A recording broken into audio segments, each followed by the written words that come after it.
तो शेर खुदा हैदारे करार मौला अली मुश्किल कुशा अली अलैहिस सालाम के হাত উঁচু করে 1,24,000 সাহাবা ইকরামের সামনে দেখাই দিলেন সেই মওলা আলী আলাইহিস সালামের অভিষেক দিবস মওলাই কায়নাত পাকের মওলাত্তর দিবস হচ্ছে এই 18 জিলহজ। সেই মহান দিনে যে আমরা মহান জায়গা হুজুর শাহিন সাহেব বাগদাদ গৌসে পাকের নাম পাকের উপরে মসজিদ পাক চলনা মসজিদুল কাদিরিয়া তথা আঞ্জুমানে কাদিরিয়া চলনাতে আমরা যে হাজির হতে পেরেছি এই জন্য আল্লাহ পাকের দরবারে শুকরিয়া জ্ঞাপন করি আলহামদুলিল্লাহ। লক্ষ কোটি দুরূদ ও সালাম রাসূল আকরাম রাউফুর রহিম সাল্লাল্লাহু তাআলা আলাইহি ওয়াসাল্লামের কদমে ইখলাস এবং লাখো লাখো ভক্তিপূর্ণ সাজদায়ে তাজিমি ও কদম মুছে আমার পীর ও মুর্শিদ আকা মাওলা বড় হুজুর পাক হযরত শাহ ইয়াসুব আলীউল কাদেরী আল হাসানী ওয়াল হুসাইনী মাদ্দাজিল্লাহুল আলী ছোট হুজুর পাক কাবা ও কিবলার কদমে ইখলাস। কোরআনুল কারীমের ভেতরে যে আয়াত আছে সেই আয়াতের মধ্যে থেকে ইমাম সুয়ুতি লিখেছেন তার তারিখুল খুলাফার মধ্যে আজকে যে গাদির ঘুমের দিবস এটা মারাত্মক একটা দিন এবং এটার যে বায়ান বর্ণনা কোরআনুল কারীম এবং হাদিসে নববী থেকে স্পষ্ট ভাবে এটার দলিল ও দালাইল আছে যেটা আমাদের সমাজের সাধারণত আলেম উলামা জানেনই না, যার কারণে গাদির ঘুমের উপরে আমাদের লং টাইম বক্তব্য এবং তত্ত্ববহুল আলোচনা করা উচিত। তো কোরআনুল কারীমের যত আয়াত আছে তার মধ্যে থেকে হযরতে ইমাম জালালউদ্দিন সুয়ুতি লিখেছেন তার তারিখুল খুলাফার ভিতরে যে মওলা আলী আলাইহিস সালামের উপরে 300 অধিক আয়াত বা কোরআনুল কারীমের মধ্যে আছে। শুধু মওলা আলীর উপরে কোরআনুল কারীমের মধ্যে ওনার শানে 300 অধিক আয়াতে পাক নাজিল হয়েছে। আর যেটা বললাম যে গাদির ঘুমে যে ঘটনাটা ঘটেছিল 18 জিলহজে সেটা ছিল এমন যে রাসূল পাক সাল্লাল্লাহু আলাইহি ওয়াসাল্লাম হজ থেকে ফিরছিলেন। মক্কা এবং মদিনার মধ্যবর্তী একটা স্থান, যে স্থানের নাম ছিল যেই রাসূল আকরাম সাল্লাল্লাহু আলাইহি ওয়াসাল্লাম ওনার হজ শেষ করে যখন ফিরতেছিলেন মক্কা ও মদিনার মধ্যবর্তী একটা স্থানে আসলেন।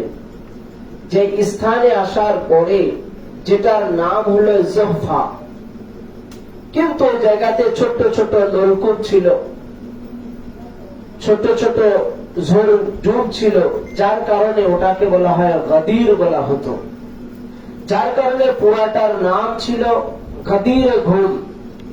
যেহেতু ছোট ছোট ঝোপ ছিল বনে, আর ওখানে ছোট ছোট নলকূপ ছিল। আর জুলফা অরিজিনাল আসল নাম ছিল, পরে ওইগুলো থাকার কারণে ওটাকে গাদির ঘুম বলা হতো। সেই গাদির ঘুম নামক স্থানে যখন আল্লাহ রাসূল সাল্লাল্লাহু আলাইহি ওয়াসাল্লাম আসলেন তখন আল্লাহ তাবারক ওয়া তাআলার নবী সরকারে দু আলম সাল্লাল্লাহু আলাইহি সাল্লামের উপরে জিবরাইল আমিনে আয়াতে কারিমা নিয়ে আসলেন। সূরা মাইদার 67 নম্বর আয়াতে পাক, ইয়া আইয়ুহার রাসূল, হে রাসূল, বাল্লিগ মা উনজিলা ইলাইকা মির রাব্বিক, অবশ্যই আপনি পৌঁছে দেন আপনার রব আপনার প্রতিপালকের পক্ষ থেকে যাহা নাজিল করা হয়েছে। ওয়াইল্লাম তাফআল, আর আপনি যদি তাহা না পৌঁছান ফামা বাল্লাগতা রাসালাতু, তাহলে আপনার পুরো রিসালাতই বেকার হয়ে গেল, আপনি রিসালাতের কিছুই পৌঁছালেন না। ওয়াল্লাহু ইয়াসিমুকা মিনান নাস, এরপর আল্লাহ পাক বলতেছেন ওয়াল্লাহু ইয়াসিমুকা মিনান নাস, আল্লাহ পাক বলতেছেন যে আপনাকে মানুষের কথা থেকে আমি আল্লাহ পাক আপনাকে রক্ষা করব। ওয়াল্লাহু ইয়াসিমুকা মিনান নাস, আপনি রাসূল আকরাম সাল্লাল্লাহু আলাইহি ওয়াসাল্লামকে এই যে আল্লাহ পাক বললেন যে আমি আপনার মানুষের কথা থেকে আপনাকে আমি রক্ষা করব, কেন বললেন? তার মানে এমন একটা কথা আল্লাহ পাক বলতে বলতেছেন, যেই কথাটা রাসূল পাক বলতে ভয় পাচ্ছেন, যে যদি আমি বলে দেই তো সাহাবায়ে কেরাম অনেকেই মানবে না, অনেকেই মানে মুনাফিকি করে ইসলাম থেকে বাহির হয়ে চলে যাবে। এই কথাটা আমি বলার সাথে সাথে ইসলামের কিছু যারা নামধারী মুনাফিকি সে যে ইসলামে ঢুকেছিল সেই সমস্ত ব্যক্তিরা ছুটে চলে যাবে। তো আল্লাহ রাসূল সাল্লাল্লাহু আলাইহি ওয়াসাল্লাম একটু ভীতু সন্ত্রস্ত করতেছিলেন যে বলবো কি বলবো না।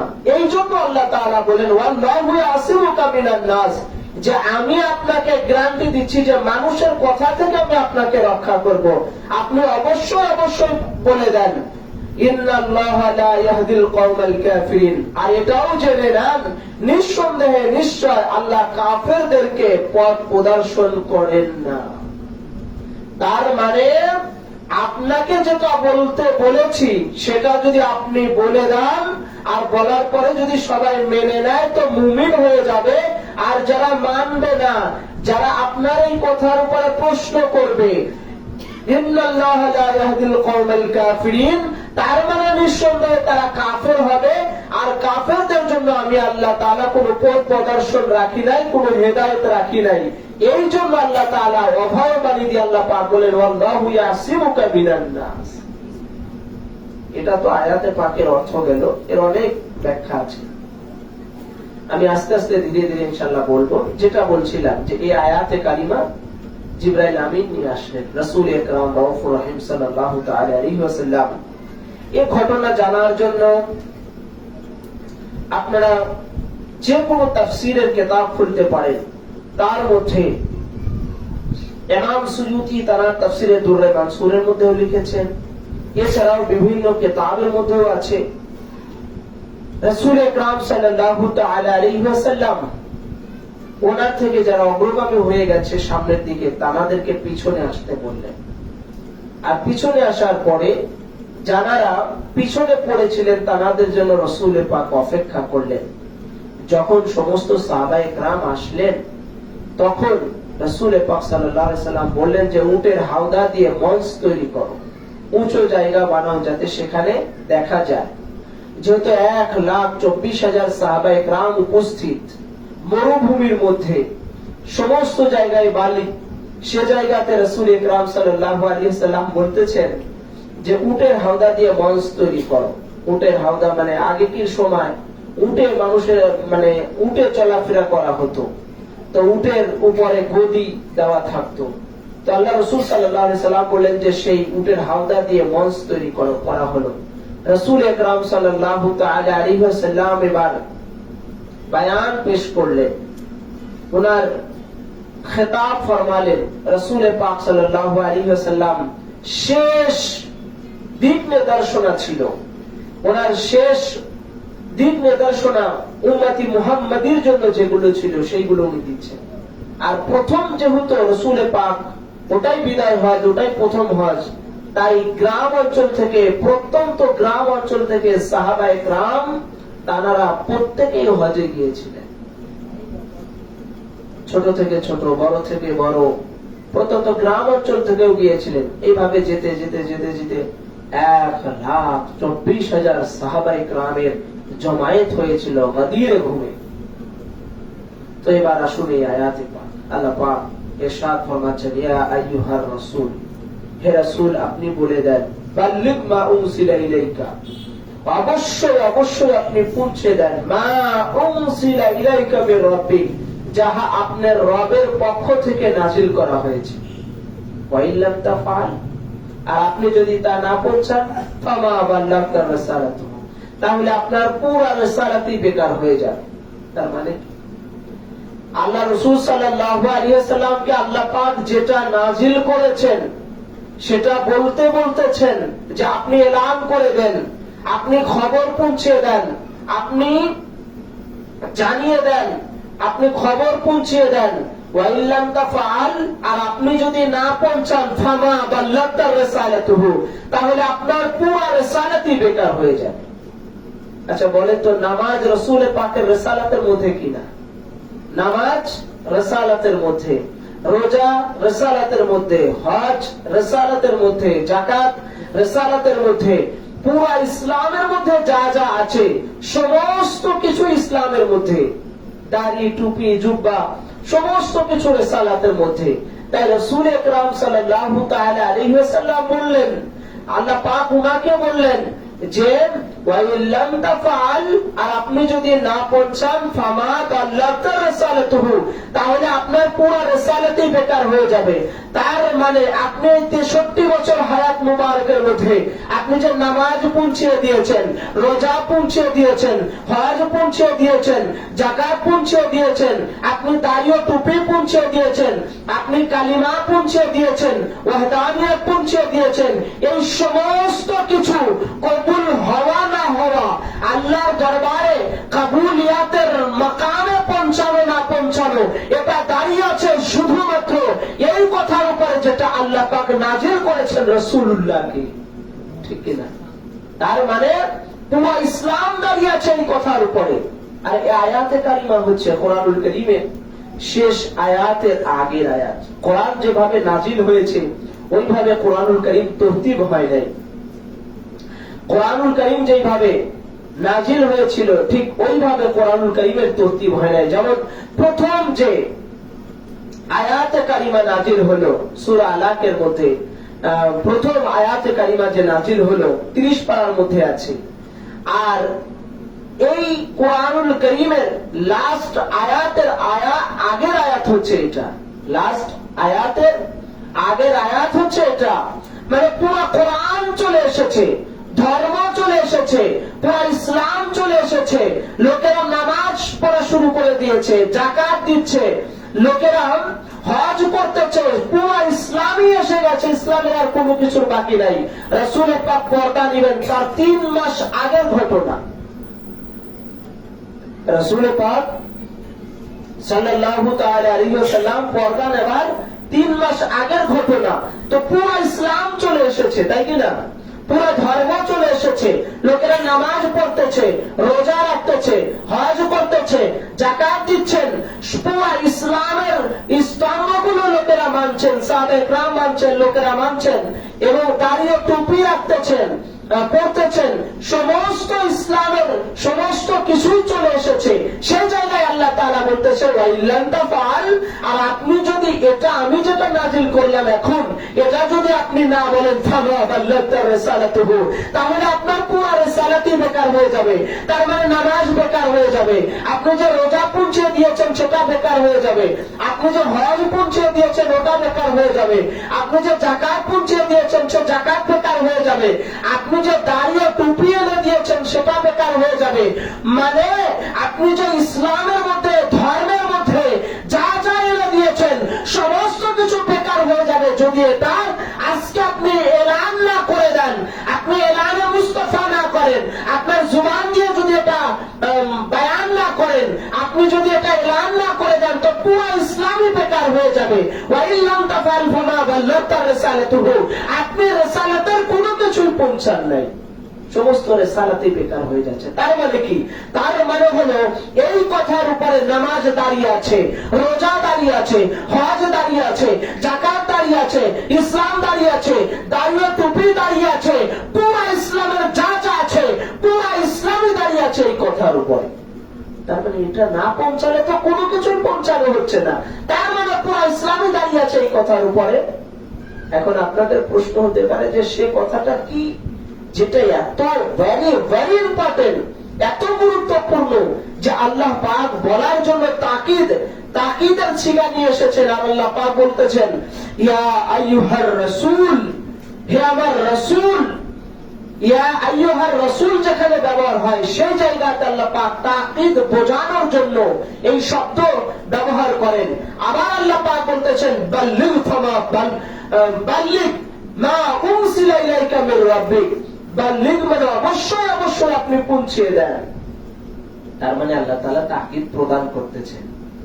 মানে এত ভেরি ভেরি ইম্পর্টেন্ট ওই জিনিসটা যেটা বলতে বলেছেন সেটা আমি এখনো বলি নাই। তো সেটা কি জিনিস আমি একটু টাচ দিয়ে রাখি, সেটা হলো বেলায়েতে আলী ইবনে আবি তালিব, হযরতে মাওলা আলী আলাইহিস সালামের বেলায়েত।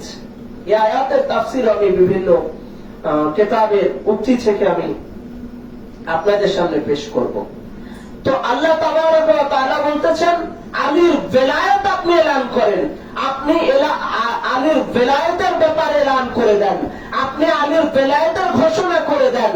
আর আপনি যদি আলীর বেলায়েতের ঘোষণা না করেন ফামা বাল্লাগতা রিসালাতুহু, তাহলে এই যে 63 বছর জিন্দেগি ধরে আপনি যে নামাজ এনে দিলেন, আপনি তাবলীগ করলেন, আপনার দান্দার মুবারক শাহাদাত বরণ করালেন, আপনি যে উহুদের ময়দানে রক্ত ঝরালেন, আপনি যে তাবলীগ রিসালাতের তাবলীগ এলান করলেন, আপনি এই 63 বছর হায়াত পাকের মধ্যে যে নামাজ এনে দিয়েছেন, রোজা এনে দিয়েছেন, হজ এনে দিয়েছেন, যাকাত এনে দিয়েছেন, ইসলামের মধ্যে দাঁড়িয়ে টুপি এনে দিয়েছেন, আপনার এই পুরো ইসলাম, পুরো ধর্ম আর সমস্ত কিছু সব বেকার হয়ে যাবে যদি আপনি আলীর বেলায়েতকে না এলান করে দেন, না পৌঁছে দেন। তাহলে এটা কোরআনুল কারীমের লাস্ট আয়াতের আগের আয়াত। এই আয়াতে কারিমা যখন আল্লাহ পাক নাজিল করলেন, তারপরে যখন আল্লাহ রাসূল সাল্লাল্লাহু তাআলা আলাইহি ওয়াসাল্লাম যখন বললেন যে মান কুনতু মাওলাহু ফাহাযা আলিয়্যুম মাওলা, এটা যখন বললেন তখনই কোরআনুল কারীমের লাস্ট আয়াত আল্লাহ পাক নাজিল করলেন। এই জায়গাতে এই যে সূরা মাইদার 67 নম্বর আয়াতে পাক, এটা গাদিরে ঘুমের নাজিল হয়েছে এবং রাসূল আকরাম সাল্লাল্লাহু তাআলা আলাইহি ওয়াসাল্লামের উপরে মাওলা আলীর বেলায়েতের জন্য, মাওলা আলীর বেলায়েতের এলান করে দেওয়ার জন্য এই আয়াতে কারিমা নাজিল হয়েছে। ইসলামের প্রথম দিকের মুহাদ্দিসিনগণ যারা আছেন, আমার সাহাবায়ে রাসূল অসংখ্য হাদিস বর্ণনা করে উল্লেখ করেছেন যে এই আয়াতে কারিমা হযরতে আলী কারামাল্লাহু ওয়াজহুল কারীমের শানে নাজিল হয়েছে। যেমন হযরতে ইবনে আব্বাস রাদিয়াল্লাহু তাআলা এই আয়াতে কারিমা যে মাওলা আলীর শানে নাজিল হয়েছে এটা সাবিত করছি। কেননা আবার অনেকেই এটা দ্বিমত পোষণ করতে পারে যে এটা মাওলা আলীর শানে নাজিল হয় নাই, যার কারণে আবার সেটা গাদিরে ভুলকে অস্বীকার করতে পারে, ওনার মাওলাত্বকে অস্বীকার করতে পারে, যার কারণে ওটার দলিল হিসাবে শুনুন হযরত ইবনে আব্বাস রাদিয়াল্লাহু তাআলা আনহু, যাকে হিবরুল উম্মাহ বলা হতো, তরজমানুল কোরআন বলা হতো, তিনি রওয়ায়াত করেছেন যে রাসূল আকরাম সাল্লাল্লাহু আলাইহি সাল্লামের চাচাতো ভাই ছিলেন, উনি উচ্চ স্তরের একজন সাহাবা ছিলেন, তিনি একজন মুহাদ্দিসও ছিলেন এবং সাহাবায়ে কেরামের মধ্যে কোরআনুল কারীমের সবচেয়ে বড় মুফাসসির ছিলেন হযরত ইবনে আব্বাস রাদিয়াল্লাহু তাআলা, যাকে বলা হতো রাইসুল হিবরুল উম্মাহ, তরজমানুল কোরআন বলা হতো, তরজমানুল কোরআন বলা হতো হযরত ইবনে আব্বাস রাদিয়াল্লাহু তাআলা। তিনিও এই আয়াতে পাকের ব্যাপারে তারা তাফসীর ইবনে আব্বাসের মধ্যে লিখেছেন যে এই আয়াতে কারিমা হযরতে মাওলা আলীর শানেই নাজিল হয়েছে। আমার জাবের ইবনে আব্দুল্লাহ আনসারী, তিনিও একজন অত্যন্ত সুপরিচিত জলিলুল কদর সাহাবা, তিনিও রওয়ায়াত করেছেন যে এই আয়াতে কারিমা মাওলা আলীর শানে নাজিল হয়েছে। আমার জাবের ইবনে আব্দুল্লাহ আনসারী রাদিয়াল্লাহু তাআলা তিনিও একজন অত্যন্ত সুপরিচিত জলিলুল কদর সাহাবা, তিনিও রওয়ায়াত করেছেন। আমার হযরত আবু সাঈদ খুদরি রাদিয়াল্লাহু তাআলা, যিনি বড় মাপের একজন সাহাবা ছিলেন এবং যাকে অনেক সম্মান ও মর্যাদা দেওয়া হয়, সেই হযরতে আবু সাঈদ খুদরি রওয়ায়াত করেছেন আর বলেছেন যে এই আয়াতে কারিমা এটা রাসূল আকরাম রাউফুর রহিম সাল্লাল্লাহু আলাইহি সাল্লামের উপরে যে নাজিল হয়েছে, এটা মাওলা আলীর আলাইহিস সালামের উপরে নাজিল হয়েছে। এইভাবে করে অনেক রওয়ায়াত আছে। আমার হযরত আবু হুরায়রা রওয়ায়াত করেছেন, হযরত হুযায়ফা রওয়ায়াত করেছেন, হযরত বারা ইবনে আযিব রাদিয়াল্লাহু আনহু রওয়ায়াত করেছেন। এইভাবে অনেক সাহাবায়ে কেরাম রওয়ায়াত করেছেন যে এই আয়াতে কারিমা হযরতে মাওলা আলীর জন্য নাজিল হয়েছে। আবার অন্যান্য সাহাবায়ে কেরাম রওয়ায়াত করে বলেছেন, হযরত ইবনে আব্বাস ও জাবের ইবনে আব্দুল্লাহ আনসারী রওয়ায়াত করে বলেছেন এবং আহলে সুন্নাত ওয়াল জামাতের অসংখ্য রাবী রওয়ায়াত করেছেন এই আয়াতে কারিমা সূরা মাইদার 67 নম্বর আয়াতে পাক, এটা মওলা আলী আলাইহিস সালামের উপরে নাযিল হয়েছে। যেমন উদাহরণস্বরূপ আল্লামা জালালউদ্দিন সুয়ুতী তার বিশ্ববিখ্যাত তাফসীর গ্রন্থ তাফসীরে দুররে মানসুরের 2য় খণ্ড 298 পৃষ্ঠার মধ্যে লিখেছেন। আবার আবুল হাসান ওয়াহিদি নিশাপুরী তার প্রণীত আসবাবুন নুজুল কিতাবের 150 পৃষ্ঠার মধ্যে লিখেছেন। শেখ মুহাম্মদ আবদেহ তার প্রণীত আল মিনার কিতাবের 6ম খণ্ড 120 পৃষ্ঠার মধ্যে লিখেছেন। ইমাম ফখরুদ্দিন রাজি রাহমাতুল্লাহি আলাইহি তার প্রণীত তাফসীর কবীর 12 খণ্ডের মধ্যে 53 পৃষ্ঠার মধ্যে আয়াতে কারিমার তাফসীরে লিখেছেন। এবং এছাড়াও অন্যান্য তাফসীর গ্রন্থে পুস্তকের মধ্যে বড় বড় আসহাবে রাসূল থেকে রওয়ায়াত আছে যে রাসূল আকরাম সাল্লাল্লাহু আলাইহি ওয়াসাল্লামের উপরে যে আয়াতে কারিমা নাযিল হয়েছে সূরা মাইদার 67 নম্বর আয়াত, এটা মওলা আলী আলাইহিস সালামের জন্যই নাযিল হয়েছে। আবার দেখুন তাফসীরে কবীরের 12তম খণ্ড 53 পৃষ্ঠার মধ্যে আছে নাযালাত, এই আয়াতে কারিমার তাফসীর শুনুন এবার। নাযালাতুল আয়া ফি فضل علي بن ابي طالب عليه السلام، ولما نزل هذه الايه اخذ بيده وقال من كنت مولاه فعلي مولاه، اللهم وعل من وله وعطى من عطاه. فقيل هنا عمر فقال هنيئا لك يا ابن ابي طالب اصبحت مولاي ومولى كل المؤمنين والمؤمنات. وقول ابن عباس والبراء ابن عازب ومحمد بن علي جان। এই আয়াতে কারিমা যখন নাযিল হয় রাসূল আকরাম সাল্লাল্লাহু আলাইহি ওয়াসাল্লাম গাদিরে ঘুরে আর 1,24,000 সাহাবায়ে کرام ছিলেন। একজন না, দুইজন না, তিনজন না, ঘরের মধ্যে আয়াতে কারিমা নাযিল হয়েছে, খোলা মাঠ ময়দানে গাদিরে ঘুমে নাযিল হয়েছে। যেই গাদিরে ঘুমটা সাহাবায়ে کرام রওয়ায়াত করেছেন যে এত প্রত্যন্ত গ্রাম অঞ্চল ছিল এবং এত প্রত্যন্ত গরম ছিল, বালি ছিল। এক সাহাবা রওয়ায়াত করেছেন যে আমাদের মাথায় আমামা ছিল, পাগড়ি ছিল, আমরা পাগড়ি এক অংশ একটা আঁচল আমরা মাথায় বেঁধেছি, অপর অংশটা আমরা পায়ের নিচে দিয়ে দাঁড়িয়েছি। এত উত্তপ্ত বালি ছিল, গরম ছিল যে বালির উপরে দাঁড়ানো যাচ্ছিল না। তো আমরা সেই উত্তপ্ত বালির উপরে দাঁড়িয়ে দাঁড়িয়ে রাসূল পাক সাল্লাল্লাহু আলাইহি সাল্লামের গুরুত্বপূর্ণ ভাষণ শুনছিলাম। কেউ কেউ বলতেছিলেন ইয়া রাসূলুল্লাহ ইয়া হাবিবাল্লাহ, এটা কি মদিনা শরীফে গিয়ে বললে হতো না? এটা কি মক্কা শরীফে বললে হতো না? এত প্রত্যন্ত মানে মরুভূমির মধ্যে, তারপরে উত্তপ্ত বালির ভিতরে আপনি এত গরমের মধ্যে আমাদেরকে দাঁড় করিয়ে এত কি গুরুত্বপূর্ণ কথা যে সেটা আপনি বলতেছেন? রাসূল পাক সাল্লাল্লাহু আলাইহি সাল্লাম বলতেছেন যে এটা এত গুরুত্বপূর্ণ যে আমি যদি এখন এলান না করি তো আল্লাহ পাক বলেছেন ওয়া ইন লাম তাফআল ফামা বাল্লাগতা রিসালাতুহু, তাহলে আমার পুরো রিসালাতই বেকার হয়ে যাবে। আমি যে ইসলাম পৌঁছে দিয়েছি, নামাজ পৌঁছে দিয়েছি, রোজা পৌঁছে দিয়েছি, ধর্ম পৌঁছে দিয়েছি, আমি যে যাকাত এনে দিয়েছি, আমার পুরো ইসলামই বেকার হয়ে যাবে। এই জন্য এটা ভেরি ভেরি ইম্পর্টেন্ট বলে এটা আমার এখনই বলতে হবে, যার কারণে আমি এই জায়গাতেই তোমাদেরকে দাঁড় করিয়েছি।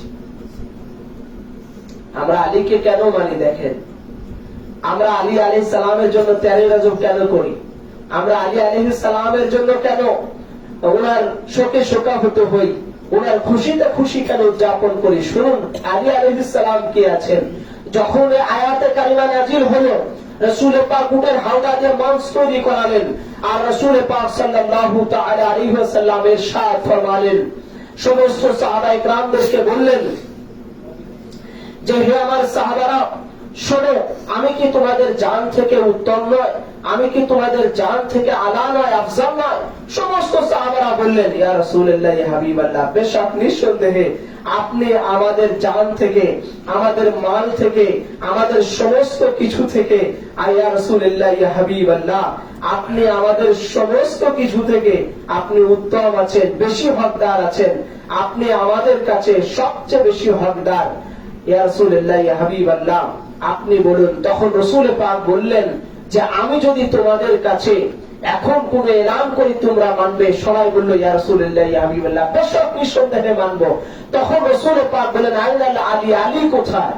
হযরত আলীকে ডাকলেন। ডাকার পরে সে মঞ্চের উপরে যেখানে রাসূলুল্লাহ দাঁড়িয়ে ছিলেন ওই জায়গাতে মাওলা আলীকে তুলে দিলেন আর হাত উঁচু করে ধরে বলেন মান কুনতু মাওলাহু ফাহাযা আলাইকুম মাওলা, मैं जिसका मौला हो আলী उसका मौला हो, আমি যার যার মাওলা, আজ থেকে এই আলী ও तमाम কুল কায়নাতের মাওলা আছে। नारे हैदारी, नारे हैदारी, नारे हैदारी। तो रसूल पाक बोले मैं कुन्तु मौला हूँ फाली मौला, मैं जिसका मौला हूँ अली उसका मौला हो, আমি যার যার मौला अली तार तार मौला, मैं तमाम नबी और पैगम्बरों के मौला है। इस अली ने तमाम अम्बे इकराम की मौला है। मैं तमाम असहाब रसूल की मौला है। ये अली तमाम असहाब रसूल की मौला है। मैं जिसका मौला हो अली उसका मौला हो, আমি যার যার मौला, এই আলীও আজ থেকে আমার পরে তার তার মৌলা হবে। আমি রাসূলুল্লাহ সমস্ত কুল কায়নাতের মৌলা, আলীও तमाम কুল কায়নাতের মৌলা। আমি রাসূলুল্লাহ সমস্ত আম্বিয়া কিরামের মৌলা, এই আলীও আজ থেকে तमाम কুল কায়নাতের মৌলা। আমি সমস্ত ফেরেশতাদের মৌলা, আলীও সমস্ত ফেরেশতাদের মৌলা। আমি যার যার মৌলা, আলী তার তার মৌলা। আমি সমস্ত আসহাবে রাসূলের মৌলা, আজ থেকে আলী ইবনে আবি তালিব সেই সমস্ত আসহাবে রাসূলের মৌলা। কে বলেছেন? রাসূলুল্লাহ বলেছেন। কোথায় আছে হাদিসে পাক? তিরমিজি শরীফ, তিরমিজি শরীফ দ্বিতীয় খণ্ড 213 পৃষ্ঠা, দারুল উলুম দেওবন্দ প্রিন্ট, একদম লাস্টের দিকে আসে দেখবেন। তো রাসূল আকরাম সাল্লাল্লাহু তাআলা আলাইহি ওয়াসাল্লাম বলেন मैं जिसका मौला हो अली उसका मौला, আমি যার যার মৌলা, আলী তার তার মৌলা। আচ্ছা, আপনাদের মধ্যে থেকে কোন একজন বললেন যে আজ থেকে আমার দোকানে যা যা আছে আপনার হক আমি আপনাকে দিয়ে দিলাম, আজ থেকে আপনার আমার যা যা যা যা অধিকার আছে আপনারও তাই তাই অধিকার আছে, এটা আপনি বলে দিলেন। এখন দোকানে গেলাম বা যাকে দিলেন তিনি গেলেন, যার পরে যেটা ধরছে আপনি বলছেন না না এটা নেওয়া যাবে না, এটা আমার খুব প্রিয়। আবার আরেকটা ধরছে, সেটাও আপনি বলেন না না এটা নেওয়া যাবে না, এটা আমার খুব দরকারি জিনিস। আবার আরেকটা স্পর্শ করছে, নিতে চাচ্ছে, আপনি বলছেন না এটাও নেওয়া যাবে না, এটাও আমার খুব দরকারি। তাহলে বলুন তো, যে দোকানদার বলেছে যে আজ থেকে আপনার আমার যে হক আছে দোকানের প্রতি, আপনারও সেই হক আছে, তাইলে যেটা ধরতে দিচ্ছে না, নিতে দিচ্ছে না, তাইলে কি হক হলো? तो रसूलुल्लाह की बोले छे मैं कुन्तु मौला हूँ फाली मौला, मैं जिसका मौला हो अली उसका मौला हो, আমি যার যার মৌলা, আলী তার তার মৌলা। এবার আপনি যদি বলেন যে রাসূলুল্লাহ যার যার মৌলা, আলী তার তার মৌলা না, তাহলে তো এটা হলো না। তার মানে রাসূলুল্লাহ যার যার মৌলা, আলীও তার তার মৌলা, এটা আপনাকে নিঃসন্দেহে এক বাক্যতে আপনাকে মেনে নিতে হবে। রাসূলুল্লাহ तमाम কুল কায়নাতের মৌলা, আলীও तमाम কুল কায়নাতের মৌলা মেনে নিতে হবে। রাসূলুল্লাহ तमाम জাহানের মৌলা, আলীও तमाम জাহানের মৌলা। রাসূলুল্লাহ সমস্ত ফেরেশতাদের মৌলা, মৌলা আলীও সমস্ত ফেরেশতাদের মৌলা। রাসূল পাক সাল্লাল্লাহু আলাইহি ওয়াসাল্লাম সমস্ত সাহাবীদের মৌলা। রাসূল পাক যার যার মৌলা, আলীও তার তার মৌলা। যখন এই আয়াতে কারিমা নাযিল হলো আর রাসূল পাক বলেন না কুনতু মাওলাহু ফালিকুম মাওলা, যেই বললেন এই আয়াতে কারিমা নাযিল হওয়ার পরে আর রাসূলুল্লাহ এটা বলার পরে এবার হযরতে রাসূল আকরাম সাল্লাল্লাহু আলাইহি সাল্লাম কি বলছেন শুনুন। রাসূল আকরাম সাল্লাল্লাহু আলাইহি সাল্লাম বলছেন নাযালাত হাযিল আয়া আখাযা বিয়াদিহি, রাসূল পাক সাল্লাল্লাহু আলাইহি সাল্লামের উপরে যখন এই আয়াতে কারিমা নাযিল হলো, নাযালাত হাযিল আয়া আখাযা বিয়াদিহি, রাসূল পাক মাওলা আলীর হাত ধরলেন। আকালা মান কুনতু মাওলাহু ফাহাদা আলিকুম মাওলা, আমি যার যার মাওলা, আলী তার তার মাওলা। হাত উঁচু করে দেখালেন। দেখানোর পরে আল্লাহ রাসূল সাল্লাল্লাহু আলাইহি ওয়াসাল্লাম এবার হাত তুলে দোয়া করলেন। বলে তো আল্লাহর নবীর দোয়া কখনো রদ হয়? আল্লাহ রাসূলের দোয়া কখনো রদ হয় না, মানে যে দোয়াই উনি করেন না কেন কবুল হয়ে যাবে। তো আল্লাহ রাসূল সাল্লাল্লাহু আলাইহি ওয়াসাল্লাম দোয়া করতেছেন এবার, আল্লাহুম্মা ওয়ালিমান ওয়ালাহু ওয়া আদামান আদাহু ওয়া আদামান আদাহু রাসূল আকরাম সাল্লাল্লাহু তাআলা আলাইহি ওয়াসাল্লাম বললেন যে আল্লাহুম্মা ওয়ালিমান ওয়ালাহু ওয়া আদামান আদাহু, যে হে আলী ইবনে আবি তালিব, এই মওলা আলীকে, হে আল্লাহ, আল্লাহুম্মা ওয়ালিমান ওয়ালাহু, যে আলীকে মুহাব্বত করে, যে আলীকে বন্ধু রূপে নেয়, যে আলীকে ওয়ালি মানে, হে আল্লাহ তুমি তার বন্ধু হয়ে যাও। ওয়া আদামান আদাহু, আর যে আলীর সাথে দুশমনি করে তুমি তার দুশমন হয়ে যাও।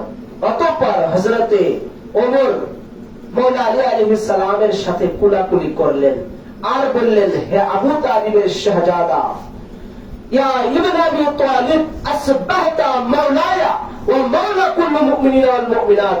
এরপরে রাসূল পাক সাল্লাল্লাহু আলাইহি ওয়াসাল্লামের মওলা আলী যখন বললেন আল্লাহুম্মা ওয়ালিমান ওয়ালাহু ওয়া আদামান আদাহু, হে আল্লাহ, যে আলীকে মুহাব্বত করে তুমি তাকে মুহাব্বত করো, যে আলীকে বন্ধু মনে করে তুমি তার বন্ধু হয়ে যাও, যে আলীকে ওয়ালি মানে তুমি তার ওয়ালি হয়ে যাও, যে আলীর সাথে শত্রুতাই করে, দুশমনি করে তুমি তার দুশমন হয়ে যাও। যেই বললেন সাথে সাথে হযরত ওমর এসে মাওলা আলীর সঙ্গে কুলাকুলি করেন। ফাকিলাহু আমার فقال هنيئا لك يا ابن ابي طالب اصبحت وامسيت مولاي ومولا كل مؤمن والمؤمنات। এসে মাওলা আলীর সঙ্গে মুসাফা করলেন, কুলাকুলি করলেন আর বললেন, হে আলী ইবনে আবি তালিব, আজ থেকে আপনি আমার এবং সমস্ত মুমিন ও মুমিনাতের মাওলা হয়ে গেলেন। আজ থেকে আপনি আমার এবং সমস্ত মুমিন ও মুমিনাতের মাওলা হয়ে গেলেন। সুবহানাল্লাহ। কে বললেন? হযরত ওমর এসে রাসূল আকরাম সাল্লাল্লাহু আলাইহি ওয়াসাল্লামের এই মাওলা আলী আলাইহিস সালামকে শের খুদা হেদায়ে কারার বাবে বেলায়েত ফাতেহে, বাবে বেলায়েত হেদায়ে কারার মাওলা আলী মুশকিল কুশা আলী আলাইহিস সালামকে বললেন যে আপনি আজ থেকে আমার এবং সমস্ত মুমিন ও মুমিনাতের মাওলা হয়ে গেলেন। এটা বললেন যে মাওলা মানে এখন একটা প্রশ্ন জাগতে পারে। আবার আরেকটা কথা আমি বলিনি, আবার হাদিসে পাক যখন নাজিল হয় তখন রাসূল আকরাম সাল্লাল্লাহু তাআলা আলাইহি ওয়াসাল্লামের এভাবেও সে সময় সাহাবারা রওয়ায়াত করেছেন যে আমরা এভাবেও জেনেছি যে সে জায়গাতে মাওলা আলী আলাইহিস সালামের নাম মুবারকও ছিল ওই জায়গাতে। আবার হযরতে এই হাদিসে পাক বিভিন্ন কিতাবের মধ্যে আছে, যেমন তাফসীরে দুরে মানসুরের দ্বিতীয় খণ্ডের 298 পৃষ্ঠার মধ্যে আছে, তাফসীরে রুহুল মাআনির মধ্যে ষষ্ঠ খণ্ডে 193 পৃষ্ঠার মধ্যে আছে। ওয়া আখরাজা ইবনে মারদিজা আনা ইবনে মাসউদ قال كنا نقرأ علي أحد رسول الله صلى الله عليه وسلم يا أيها الرسول بلغ ما أنزل إليك من ربك أن عليا مولى المؤمنين وإن لم تفعل فما بلغت رسالته والله يعصمك من الناس। হযরতে ইবনে মারদুইয়া ইবনে মাসউদ থেকে রওয়ায়াত করেছেন যে আমরা রাসূল পাকের যুগে এই আয়াতে কারিমা এইভাবে বলতাম, ইয়া আইয়ুহার রাসূল মা বাল্লিগু উনজিলা ইলাইকা মির রাব্বিক ওয়া ইন আন্না আলিয়ান মাওলাল মুমিনিনা।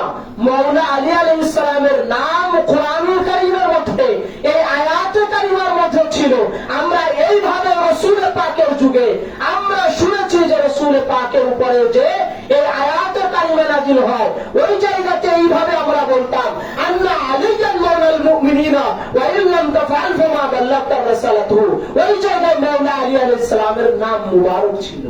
সুবহানাল্লাহ। তাহলে ভাই চিন্তা করে দেখুন, রাসূল পাক সাল্লাল্লাহু তাআলা আলাইহি ওয়াসাল্লাম এইভাবে করে মাওলা আলী আলাইহিস সালামের মর্যাদা বয়ান করেছেন। ঠিক সেই গাদির ভূমি আবার হযরতে ইবনে শুআবা আন সাল্লাহু তে রওয়ায়াত আছে, قال سمعت ابا طفيل يحدث عن ابي سردجة عن سعيد بن أقرام قال شك شبيهي أن النبي صلى الله عليه وسلم قال من كنت مولاه فعلي مولاه।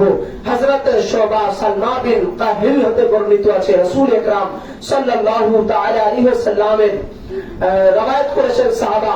এবার যায়েদ বিন আকরাম বলেছেন যে রাসূল আকরাম সাল্লাল্লাহু আলাইহি ওয়াসাল্লাম গাদিরা ঘুরে বলেছেন, আমি যার মাওলা আলী তার মাওলা, মান কুনতু মাওলাহু ফাহাযা আলিয়্যুম মাওলা, মান কুনতু মাওলাহু ফাআলিয়্যুম মাওলা, আমি যার যার মাওলা আলীও তার মাওলা। আবার রাসূল আকরাম সাল্লাল্লাহু তাআলা আলাইহি ওয়াসাল্লাম ইরশাদ ফরমিয়েছেন, যখন রসুল পাক বললেন আমি যার মওলা আলী তার মওলা, তখন রসুল আকরাম সাল্লাল্লাহু তাআলা আলাইহি ওয়াসাল্লামের বলার পরে সর্বপ্রথম হযরতে ওমর আসলেন, এসে বললেন বাকুল বাকুল লাকা বাহবাতা ওয়া আমসাইতা মাওলায়া কুল্লু মুমিনিনা ওয়াল মুমিনাত। এসে বললেন, এই হাদিসে পাক কোথায় আছে?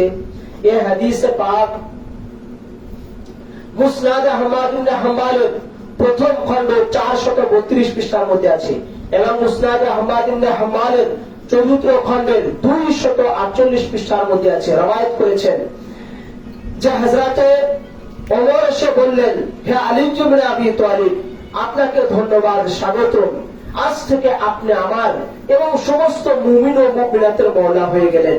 বাকুল বাকুল লাকা বাহবাতা ওয়া আমসাইতা মাওলায়া কুল্লু মুমিনিনা ওয়াল মুমিনাত। হে আলী ইবনে আবি তালিব, আপনাকে ধন্যবাদ, স্বাগতম। আজ থেকে আপনি আমার এবং সমস্ত মুমিন ও মুমিনাতের মওলা হয়ে গেলেন। আবার এক রাওয়ায়াতে আসছে যে হযরত ওমর এসে বললেন, ফালাকিয়াহু উমর فقال هنيئا لك يا ابن ابي طالب اصبحت مولاي كل المؤمنين والمؤمنات। হে আলী ইবনে আবি তালিব, আপনাকে ধন্যবাদ, স্বাগতম। আপনি আজ থেকে আমার এবং সমস্ত মুমিন ও মুমিনাতের মওলা হয়ে গেলেন। এইভাবে করে হযরত আবু বকর বলেছেন, হযরত ওমর বলেছেন, এইভাবে করে এক এক ভাবে সাহাবারা বয়ান করতে করতে মওলা আলীর ইস্তেকবাল জানাতে জানাতে বিশাল একটা লাইন পড়ে গেল ইস্তেকবাল জানানো। আবার এইভাবে রওয়ায়াত আছে, এসে বলেছেন বাকুল বাকুল লাকা বাহবাতা ওয়া আমসাইতা মাওলায়া ইয়া ইবনে আবি তালিব মাওলায়া ওয়া মাওলি কুল্লু মুসলিমিন। যে হে আলী ইবনে আবি তালিব, আপনাকে ধন্যবাদ, আপনি সমস্ত মুসলমানদের মওলা হয়ে গেলেন। মুমিন মুমিনাত ও মুসলমান সবারই মওলা আপনি। তো হযরত আবু বকর আসলেন, ওমর আসলেন, ওসমান আসলেন, সাহাবায়ে কেরামদের বিশাল ঢল পড়ে গেল। আজকে যারা মওলা মানতে চায় না, তো রাসূল আকরাম সাল্লাল্লাহু আলাইহি ওয়াসাল্লামের সাহাবায়ে কেরাম মওলা আলীকে মওলা বলেছেন। যখন আমরা বলি মওলা আলীকে মওলা বলি, হুজুর পাককে মওলা বলি, মওলা পাককে মওলা বলে ডাকি, তখন বলি দেখো এরা শিরক করতেছে। কেন? আল্লাহ ছাড়া কাউকে মওলা বলা যাবে না। আরে ভাই, মওলা মানে অভিভাবক, মওলা মানে সরকার, মওলা মানে লিডার, মওলা মানে নেতা। এই মওলা শব্দের 15টা অর্থ হয়, এক এক জায়গায় এক এক ভাবে ব্যবহার হয়। তো এই জায়গাতে রাসূলুল্লাহ বলেছেন আমি যার মওলা আলী তার মওলা। তো রাসূল আকরাম বলেছেন, তো মওলা আলীকে আমরা মওলা বলি না, এটা খুদ রাসূল পাক গদিরে ঘুরে এলান করেছেন যে মওলা আলী মওলা। রাসূলুল্লাহ শিখিয়েছেন, তো মওলা আলীকে মওলা বলে সম্বোধন করা, মওলা আলীকে মওলা আলী বলে ডাকা, এটা খুদ রাসূলুল্লাহর সুন্নাত এবং সাহাবায়ে কেরামের সুন্নাত। खलाफा राशिदीन का अकीदा क्या सुन ले, अबू बकर का अकीदा क्या सुन ले, उमर का अकीदा क्या था सुन ले। हजरत अबू बकर आकर हजरत अली को मौला कहा, हजरत उमर आकर अली को मौला कहा, तमाम असहाबे रसूल ने मौला अली अलैहिस्सलाम को मौला कहा। तो अबू बकर के मानने वालों सुन लो, अबू बकर का अकीदा क्या था, उमर का अकीदा क्या था, उस्मान का अकीदा क्या था, असहाबे रसूल का अकीदा क्या था, खुलाफाए राशिदीन का अकीदा क्या था, रसूलुल्लाह के सहाबा का अकीदा क्या था। सुन लो, अब अबू बकर का अकीदा ये था अली हमारा मौला है, उस्मान का अकीदा ये था अली हमारा मौला है, उमर का अकीदा ये था अली हमारा मौला है, खुलाफाए राशिदीन का अकीदा ये था अली हमारा मौला है, तमाम असहाबे रसूल का अकीदा ये था अली हमारा मौला है। समस्त साहाबीদের আকীদা ছিল আলী আমাদের মওলা, আলী আমাদের মওলা, আলী আমাদের মওলা। আবু বকরের আকীদা ছিল আলী আমাদের মওলা, হযরত ওমরের আকীদা ছিল আলী আমাদের মওলা, ওসমানের আকীদা ছিল আলী আমাদের মওলা। তো আসহাবে রাসূলদের আকীদা ছিল আলী আমাদের মওলা, তো আসহাবে রাসূলদের আকীদা ছিল আলী আমাদের মওলা। তাই আমরা মওলা আলীকে যেহেতু রাসূলুল্লাহ মওলা বানিয়ে দিয়ে গেছেন, তাই আমরা রাসূলুল্লাহর সুন্নাত পালন করছি, মওলা আলীকে মওলা বলে সম্বোধন করছি। তো খুদ কায়নাতে মুস্তাফা রাহমাতাল লিল আলামিন যিনি ধর্ম এনে দিলেন, ইসলাম এনে দিলেন, সেই রাসূল আকরাম রউফুর রহিম সাল্লাল্লাহু তাআলা আলাইহি ওয়াসাল্লাম এলান করেছেন আমি যার মাওলা আলী তার মাওলা। তো হযরত আলী কে মাওলা বললাম, এটা খুদ কায়নাত মুস্তাফা রাসূল পাক সাল্লাল্লাহু আলাইহি ওয়াসাল্লামের সুন্নাত। রাসূল পাক সাল্লাল্লাহু আলাইহি ওয়াসাল্লামের সুন্নাত মাওলা আলীকে মাওলা বলে সম্বোধন করা, ডাকা। এই জন্য আমরা মাওলা আলী আলাইহিস সালামকে মাওলা বলে ডাকি। রাসূল আকরাম সাল্লাল্লাহু তাআলা আলাইহি ওয়াসাল্লাম উনি গাদিরে ঘুমে এলান করেছেন, শিখিয়েছেন। গাদিরে ঘুমে 1,24,000 সাহাবায়ে কেরামের উপস্থিত ছিল। সেই জায়গায় রাসূল পাক সাল্লাল্লাহু তাআলা আলাইহি ওয়াসাল্লাম মাওলা আলী আলাইহিস সালামকে ঘোষণা করলেন। ভাই, আল্লাহকে কি আমরা দেখেছি? দেখিনি, কিন্তু জুবানে মুস্তাফার উপরে বিশ্বাস করে আমরা মেনে নিয়েছি। যখন রাসূল পাক সাল্লাল্লাহু আলাইহি ওয়াসাল্লাম ইসলামের দাওয়াত দিলেন, বলেন আশহাদু আল্লা ইলাহা ইল্লাল্লাহ ওয়াহদাহু লা শারীকা লাহু ওয়া আশহাদু আন্না মুহাম্মাদান আবদুহু ওয়া রাসূলুহু।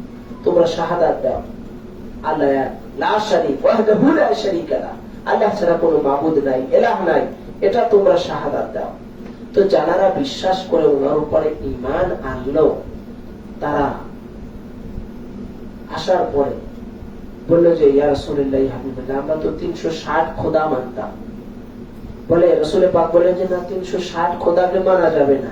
আশহাদু আল্লা ইলাহা ইল্লাল্লাহ ওয়াহদাহু লা শারীকা লাহু, আল্লাহ এক, লা শারীক, এক আল্লাহ, আল্লাহ ছাড়া কোনো মাবুদ নাই। বাস তাই মেনে নিল। নেবার পরে বলল তাহলে এবার ওই আল্লাহকে দেখান। রাসূল পাক বলেন যে না, ও আল্লাহকে দেখা যায় না, ও আল্লাহকে দেখা যায় না, ওই আল্লাহকে দেখা যায় না। তারপরে বললেন যে তাহলে জাহান্নাম আছে। আল্লাহ রাসূল বললেন বিশ্বাস করো। সবাই বিশ্বাস করলো, বলে জাহান্নাম দেখান। আল্লাহ রাসূল বললেন যে না, ওটা দেখানো যাবে না, ওটা এখন দেখানো যাবে না।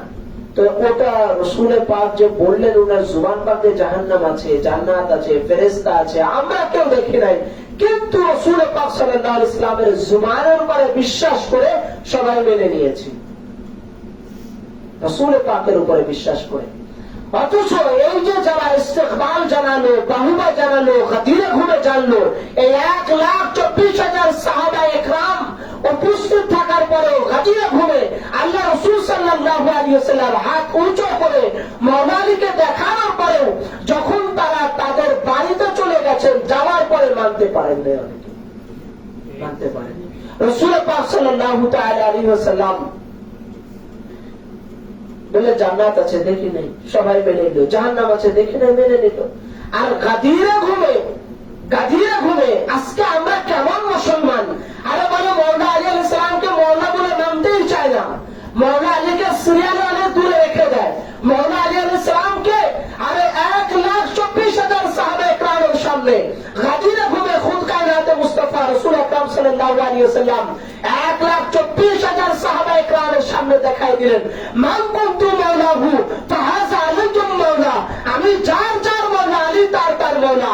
রাসূল পাক সাল্লাল্লাহু আলাইহি ওয়াসাল্লাম 1,24,000 সাহাবায়ে কেরামের সামনে হাত উঁচু করে দেখালেন যে আল্লাহকে দেখলে মেনে নিলাম, যে রাসূলুল্লাহকে ওনার জুবানের উপরে বিশ্বাস করে জান্নাত দেখলে মেনে নিলাম, জাহান্নাম দেখলে বিশ্বাস করলাম, সমস্ত কিছু মেনে নিলাম।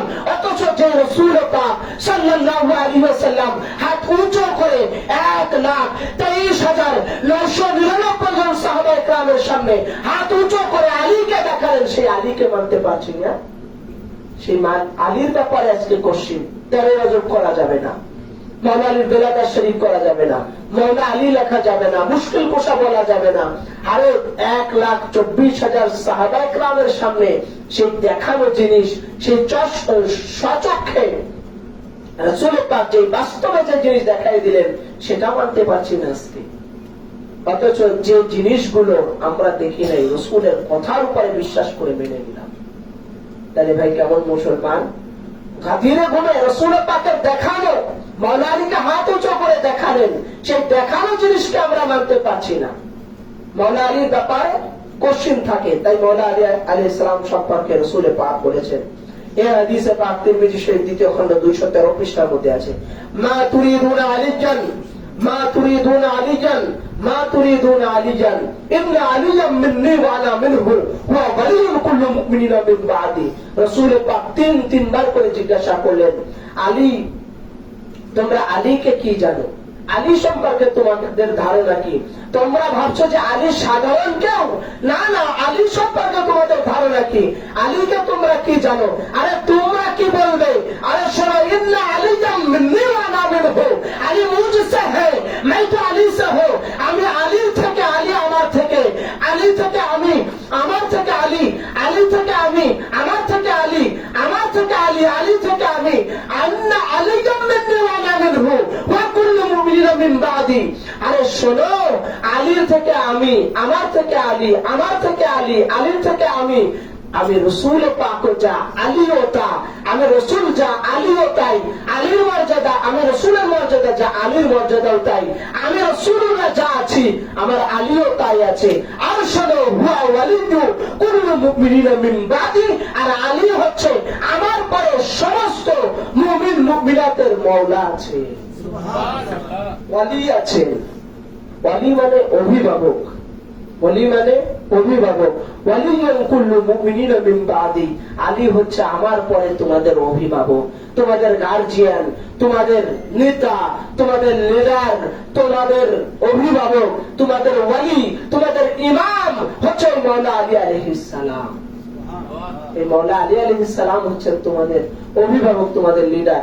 আমি রাসূল পাক 3 মাস পরে আমার বেসালে হক হয়ে যাবে, আমি কিছুদিন পরে তোমাদের মাঝ থেকে চলে যাব, কিন্তু শুনে রাখো, আমার এই আলী হচ্ছে তোমাদের অভিভাবক।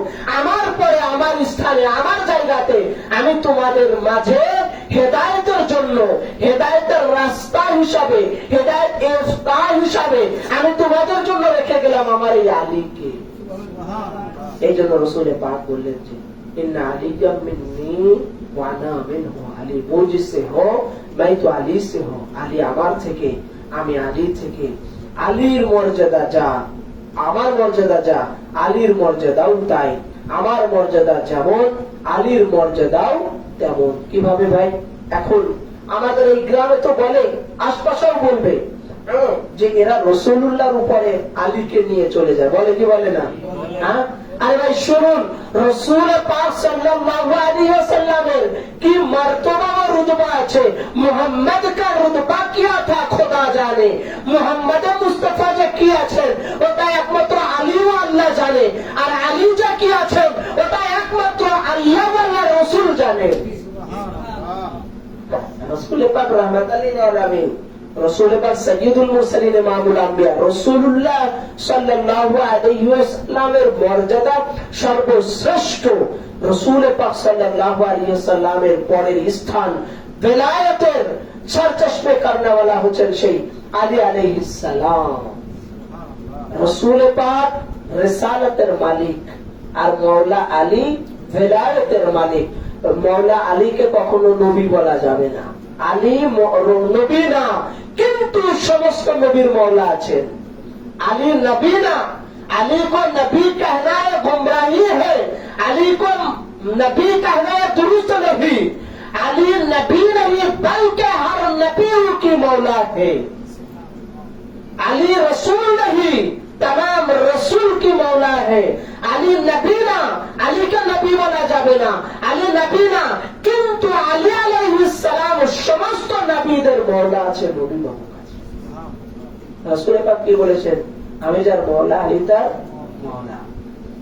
তো সেই আলী আলাইহিস সালাম হচ্ছেন, সেই মওলা আলী আলাইহিস সালাম হচ্ছেন সেই তফকার যে উনি নবী না, কিন্তু উনি সমস্ত নবীদের মওলা আছেন। উনি রাসূল না, সমস্ত রাসূল পয়গম্বরদের মওলা। তুম তো হো নফসে পয়গম্বর ইয়া আলী মুর্তজা, আমার উনি নফসে পয়গম্বরও আছেন, কোরআনে পাকের আয়াতও আছে। তো এইভাবে করে মাওলা আলী আলাইহিস সালাম নবী না, কিন্তু সমস্ত নবীদের মওলা আছেন। আলীকে নবী বলা যাবে না। আমাদের মেদিনীপুর দরবার শরীফের আকীদা শুনুন, আমরা আলীকে রাসূলুল্লাহর উপরে নেই না। রাসূলুল্লাহ হচ্ছেন রিসালাতের মালিক, আর আলী হচ্ছেন বেলায়েতের মালিক। রাসূল পাক রিসালাতের ইবতিদা করনে वाला, আর আলী হচ্ছেন বেলায়েতের সরচশমে করনে वाला। আলী হচ্ছেন বেলায়েতের সন্তুষ্ট করেনওয়ালা, রাসূলুল্লাহ যে নূর থেকে, আলী ওই নূর থেকে, রাসূলুল্লাহ যে নূর থেকে আল্লাহ পাক পাঠিয়েছেন, মওলা আলীকে ওই নূর থেকে পাঠিয়েছেন। কিন্তু হযরতে রাসূল পাককে আল্লাহ তাআলা রিসালাতের গেটআপ দিয়ে পাঠিয়েছেন, আর আলীকে পাঠিয়েছেন বেলায়েতের গেটআপ দ্বারা। এই জন্য নবী আলাইহিস সালাতু ওয়াস সালাম ইরশাদ ফরমিয়েছেন, আনা ওয়া আলিয়্যুম মিন নূর ওয়াহিদ, আমি এবং মাওলা আলী আলাইহিস সালাম একই নূর থেকে দুনিয়াতে এসেছি। দুইটা নূর, একটা নূর ভাগ হয়ে একই নূর এসেছে, ওই নূরটা দুই ভাগে ভাগ হয়েছে। একটা নূর ভাগ হয়ে আমার আব্বা খাজা আব্দুল্লাহ আলাইহিস সালামের পৃষ্ঠদ্বয়ে, যেখান থেকে আমি রাসূলুল্লাহ এসেছি। আরেকটা নূর ভাগ হয়ে আমার চাচা হযরত খাজা আবু তালিব আলাইহিস সালামের পৃষ্ঠদ্বয়ে, যেই নূর থেকে মাওলা আলী এসেছে। আবার রাসূলুল্লাহ বলেছেন, এই আদম আলাইহিস সালামকে সৃষ্টি করার 14,000 বছর আগে আমি ও আলী আরশে আজিমে নূরের হালাতে আল্লাহ পাক আমাদেরকে রেখেছিলেন। কখনো ময়ূরের হালতে, কখনো তারকার হালতে, কখনো আল্লাহ পাক আমার ও আলীকে একই নূরের হালাতে আমাদের একই জায়গাতে আল্লাহ পাক রেখেছিলেন। এই জন্য ভাই আলী আলাইহিস সালাম উনাকে নবী বলা যাবে না। আমাদের মেদনাপুর দরবার শরীফের আকীদা হলো আলী নবী না, কিন্তু সমস্ত নবীদের মওলা। আলী আলাইহিস সালামের শ্রেষ্ঠত্বের কাছে কোন লোকের, কোন সাহাবায়ে কেরামের মর্যাদা শ্রেষ্ঠত্বের উপরে যাবে না। আলী হচ্ছেন খায়রুল বারিয়া, সৃষ্টির শ্রেষ্ঠ। আলী হচ্ছেন খায়রুল বারিয়া, সৃষ্টির শ্রেষ্ঠ। সেই হযরতে আলী কারামাল্লাহু ওয়াজহুল করিম সম্পর্কে রাসূল আকরাম সাল্লাল্লাহু তাআলা আলাইহি ওয়াসাল্লাম ইরশাদ ফরমিয়েছেন যে আনা ওয়া আলিয়্যুম মিন নূর ওয়াহিদ, আমি এবং মাওলা আলী একই নূর থেকে এসেছি। এজন্য হুজুর মাওলা পাক মেদনাপুর দরবার শরীফের হযরত আলী আব্দুল কাদের শামসুল কাদি হযরত শাহ মুর্শিদ আলী আল কাদেরী, তিনি তার দিওয়ানে হযরত জামালের মধ্যে লিখেছেন, নূরে মুতলক হায় পয়গম্বর ইয়া আলী মুর্তজা, আওয়ার তুম হো উনকে মজহর ইয়া আলী মুর্তজা। হুজুর মাওলা পাক লিখেছেন, নূরে মুতলক হায় পয়গম্বর ইয়া আলী মুর্তজা, যে আপনি আর রাসূল পাক মাওলা আলী এবং রাসূল পাক আপনারা তো দুজন একই নূর থেকে আসছেন, আর মাওলা আলী আলাইহিস সালাম হচ্ছেন আমার তুমহো উনকা মজহর ইয়া আলী মুর্তজা। হে আলী আলাইহিস সালাম, আপনি তো রাসূল পাকের একটা প্রতিচ্ছবি আছেন, একটা মাজহার আছেন, হুবহু দেখতে রাসূলুল্লাহর মতো আছেন, হুবহু দেখতে আপনি রাসূল পাকের মতো আছেন, ওনার একটা প্রতিচ্ছবি আছেন, একটা ওনার দৃষ্টান্ত আছেন আপনি। যার কারণে রাসূল পাক সাল্লাল্লাহু আলাইহি ওয়াসাল্লাম আর মাওলা আলী একই নূর থেকে এসেছেন বলে রাসূল পাক যখন মক্কা থেকে মদিনাতে সফরে যান, হিজরত করেন, সেই হিজরতের রজনীতে চারিদিকে ওনার হুজরা মুবারকের, কামরা মুবারকের চারিদিকে কাফেররা ঘেরাও করে রেখেছে। রাসূল পাক সাল্লাল্লাহু আলাইহি ওয়াসাল্লাম তিনি মক্কা শরীফ থেকে মদিনাতে হিজরতের জন্য বের হলেন। আর আল্লাহ সুবহানাহু ওয়া তাআলা কুরআনুল কারীমে সে আয়াতে কারিমাটা রেখে দিলেন, ইদ রামাইতা ওয়ালাকিন্নাল্লাহ রামা। এরপরে বলতেছেন যে আপনি যে বালুকণা ছুঁড়ে মেরেছিলেন, সেই বালুকণা আপনি ছুঁড়েছিলেন, ওই ছোড়াটা আমি আল্লাহর ছোড়াও ছিল, আর আপনি বালুকণা ছুঁড়েছেন, আর প্রত্যেকের চোখের মধ্যে পৌঁছে দেওয়ার দায়িত্ব আমি আল্লাহ পাকের ছিল। রাসূল পাক সফরে যাচ্ছেন, হযরত আবু বকরকে নিয়ে গেলেন, আর নিজের জায়গাতে, নিজের ঘর মুবারকে, নিজের বেড মুবারকে, বিছানা মুবারকে হযরত আলী কাররামাল্লাহু ওয়াজহুল কারীমকে শুইয়ে রেখে গেলেন।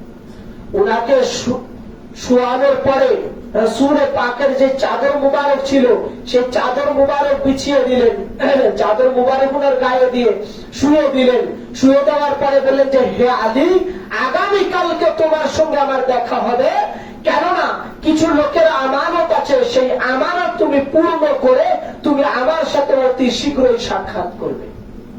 আচ্ছা ভাই, আপনার প্লেটে, বাড়িতে আপনারা প্লেট আছে, ভাত খান, আপনার প্লেটে কে ভাত খেতে পারে? আপনার যে ঘনিষ্ঠ লোক আছে, বাড়ির লোক আছে, তারাই তো খেতে পারে। আপনার গিলাসে কে পানি খেতে পারে? আপনার যারা একনিষ্ঠ বাড়ির লোক তারাই। আপনার পেটে কে শুইতে পারে? যারা আপনার কাছের লোক তারা। বড় হুজুর পাক কাবা ও কিবলা তানার চেয়ার মুবারকে ওই নূর মুবারক থেকে যারা এসেছেন, বড় হুজুর পাকের যারা একনিষ্ঠ লোক ওই নূরে নূরান্বিত, ওনারা ওই চেয়ার মুবারকে বসতে পারেন। তো রাসূল আকরাম সাল্লাল্লাহু আলাইহি ওয়াসাল্লামের বিছানা মুবারকে আলী আলাইহিস সালাম ঘুমাতে পারেন, আলী আলাইহিস সালাম শুনতে পারেন। উনি ছাড়া ওই জায়গাতে আর সেরকম যোগ্যতার লোক ছিল না যে রাসূল পাকের বিছানা মুবারকে ঘুমাবেন। যদি কেউ থাকতেন তো তাকে রাসূলুল্লাহ রেখে হযরত আলীকে নিয়ে যেতেন। কিন্তু রাসূল পাক সাল্লাল্লাহু আলাইহি সাল্লাম দেখলেন যে আমার আলী ছাড়া আমার বিছানায় ঘুমানোর মতো, আমার আলী ছাড়া আমার এই আমানত দেওয়ার মতো, আমার আলী ছাড়া আমার এই সিন্ধুকের চাবি কারো রাখার যোগ্যতা রাখে না। তাই আমার বিছানায় ঘুমানোর যোগ্যতা একমাত্র আলীর আছে, একমাত্র আমার নূর থেকে যে আসছে তার আছে। এই জন্য আলী আলাইহিস সালামকে আল্লাহ রাসূল সাল্লাল্লাহু আলাইহি সাল্লাম নিজের বিছানা মুবারকে ঘুমিয়ে দিলেন। আমার বড় হুজুর পাক কাবা কিবলা পর্দা দিয়েছেন, ওনার বিছানার মুবারকে বর্তমান বড় হুজুর পাক বসতে পারতেন, ঘুমাতে পারতেন, ওনার চেয়ারে বসতে পারতেন, ছোট হুজুর পাক বসতে পারতেন, ওনারা পারেন। কেননা বড় হুজুর পাকের বিছানা মুবারকে ছোট হুজুর পাক বসতে পারেন, ছোট হুজুর পাকের বিছানা মুবারকে বড় হুজুর পাক বসতে পারেন। কেননা ওনারা একই নূর থেকে আসছেন। তো রাসূলুল্লাহর বিছানা মুবারকে আলী ঘুমাতে পারেন, আর আলীর বিছানাতে রাসূলুল্লাহ ঘুমাতে পারেন। তো যখন মাওলা আলীকে শুয়ে রেখেছেন, সমস্ত সাহাবারা ভেবেছেন এবং সমস্ত লোকেরা ভেবেছেন রাসূলুল্লাহ ঘুমিয়ে আছেন। খানায় কাবা থেকে 360 মূর্তি ছিল, একটা বড় মূর্তি ছিল যার নাম হুবল ছিল, উঁচু জায়গায়। তো রাসূল পাক সাল্লাল্লাহু আলাইহি সাল্লাম সেই মূর্তিটা ভাঙবে, তো রাসূল পাক নিজে বসে গেলেন। বসে যাবার পরে বললেন যে হে আলী তুমি বসো। তো রাসূল পাক সাল্লাল্লাহু আলাইহি সাল্লামের কথা অনুসারে মাওলা আলী আলাইহিস সালাম বসলেন। বসার পরে রাসূল পাক মাওলা আলীর কাঁধ মুবারকে উঠছেন। কিছুদূর উঠানোর পরে নবী পাক বললেন যে তুমি আমাকে নামিয়ে দাও। নামিয়ে দিলেন। নামিয়ে দেওয়ার পরে এবার রাসূল পাক বসে পড়লেন আর বললেন যে হে আলী তুমি এবার উঠে পড়ো। রাসূল পাক সাল্লাল্লাহু আলাইহি সাল্লামের কাঁধ মুবারকে মাওলা আলী আলাইহিস সালাম ওনার কদম মুবারক দিয়ে উঠে পড়লেন আর বললেন যে হে আলী এবার কি তুমি ওটা ইশারা করে ভাঙো মূর্তিগুলো, আর বললেন যে এবার কি তুমি ওটা হাতের নাগালে পাচ্ছ। তখন মাওলা আলী আলাইহিস সালাম বলছেন যে ইয়া রাসূলুল্লাহ ইয়া হাবিবাল্লাহ আমি এত উচ্চতে উঠে গিয়েছি, এত উচ্চতে চলে গিয়েছি যে আপনি যদি বলেন আরশে আজিমের পায়া ধরে টেনে নিয়ে আসতে তো আমি আলী আলাইহিস সালাম আরশে আজিমের পায়া ধরে টেনে আনতে পারি। তো সেই আলী আলাইহিস সালাম ওনার কাঁধ মুবারকে উঠলেন। রাসূল পাক সাহাবাদেরকে দেখালেন যে দেখো আমার কাঁধে আলী উঠতে পারে, আলীর কাঁধে আমি উঠতে পারি, আলীর কাঁধে আমি উঠতে পারি, আমার কাঁধে আলী উঠতে পারে। কেননা আলীও যে নূর থেকে, আমি ওই নূর থেকে, আমি যে নূর থেকে, আলী ওই নূর থেকে এসেছে, যার কারণে আমার কাঁধে আলী ওঠে আর আলীর কাঁধে আমি উঠতে পারি। তাই রাসূল পাক সাল্লাল্লাহু আলাইহি ওয়াসাল্লাম পর্দা নেবার পরে মসজিদে নববীতে খুতবা দেওয়ার সময় হযরত আলী এসেছেন। রাসূল পাকের পরে আবু বকর খুতবা দিয়েছেন, ওমর খুতবা দিয়েছেন, উসমান খুতবা দিয়েছেন। রাসূল পাকের সম্মানার্থে 4 জানুর মিম্বার ছিল রাসূল পাক সাল্লাল্লাহু আলাইহি ওয়াসাল্লামের জামানাতে। তো রাসূল পাক একদম উঁচু মিম্বারের, কাঠের মিম্বার একদম উঁচু জায়গায় উঠে খুতবা দিতেন। ওনার সম্মানে এক থাক নিচে নেমে আরেক সাহাবা খুতবা দিতেন, ওনার সম্মানে আরেকজন আরেক ধাপ নিচে নেমে খুতবা দিতেন, ওনার সম্মানে আরেক ধাপ নিচে নেমে আরেকজন খুতবা দিতেন। এবার মাওলা আলী আলাইহিস সালাম এসেছেন খুতবা দেওয়ার জন্য। তো সমস্ত সাহাবারা কানাঘুষা করছেন যে দেখে আলী আলাইহিস সালাম কোথায় বসে খুতবা দেন, সবাই তো সবার সম্মানে একটা ধাপ নিচে নেমে নেমে খুতবা দিয়েছে, আজকে দেখে মাওলা আলী কোথায় বসে খুতবা দেন। হযরতে মাওলা আলী আলাইহিস সালাম একদম রাসূল পাক যে জায়গায় বসে খুতবা দিতেন ঠিক ওই জায়গায় বসে খুতবা দেওয়া শুরু করলেন। আর মুনাফিক সাহাবারা মসজিদে নববীর মধ্যে কানাঘুষা শুরু করলো যে হে আলী সম্মান আছে, একজন আরেকজনের সম্মান আছে, এক ধাপ নিচে নেমে নেমে এসে খুতবা দিয়েছে, আর আজকে আপনি রাসূলুল্লাহ যেখানে বসে খুতবা দিয়েছেন ওখানে বসে খুতবা দিচ্ছেন। মাওলা আলী বলেন, আরে এটা তো কাঠের মিম্বার, এই কাঠের মিম্বারে বসে খুতবা দিচ্ছি বলে এরকম করছো। আমি রাসূল পাক সাল্লাল্লাহু আলাইহি ওয়াসাল্লামের কাঁধ মুবারকে উঠে উঠে আমি মূর্তি ভেঙেছিলাম, তো আমার রাসূলুল্লাহর কাঁধে আমার কদম মুবারক ছিল, রাসূলুল্লাহর কাঁধে আমি উঠেছি, আমার কাঁধে রাসূলুল্লাহ উঠেছেন, তো রাসূলুল্লাহ যেন উঠে আমি ওই দূর থেকে, যার কারণে রাসূলুল্লাহর কাঁধে আমি আলী উঠতে পারি, আমার কাঁধে রাসূলুল্লাহ আসতে পারে। আরে আমি তো রাসূলুল্লাহর কাঁধে উঠে খুতবা দিয়ে মূর্তি ভেঙেছি, আর এটা তো কাঠের মিম্বার, আর এখানে বসেছি, তোমরা এমন করছো। মাওলা আলী ফয়সালা দিয়ে দিলেন। বাস এই ছিল মাওলা আলী আলাইহিস সালাম। এই জন্য আবার গাদিরে ঘুরে রাসূল পাক সাল্লাল্লাহু তাআলা আলাইহি ওয়াসাল্লাম যখন ইরশাদ ফরমালেন, আবার এই হাদিসে পাক ও গাদিরে ঘুরে বলেছেন, عن سعد بن أخرم قال رسول الله صلى الله عليه وسلم إني تركت فيكم ما إن أخذتم به لن تضلوا بعدي أحدهما أعظم من الآخر كتاب الله حبل ممدود من السماء إلى الأرض وعترة أهل بيته ولن يتفرقا حتى يريد علي الحوض فانظر كيف تخلفني فيهما।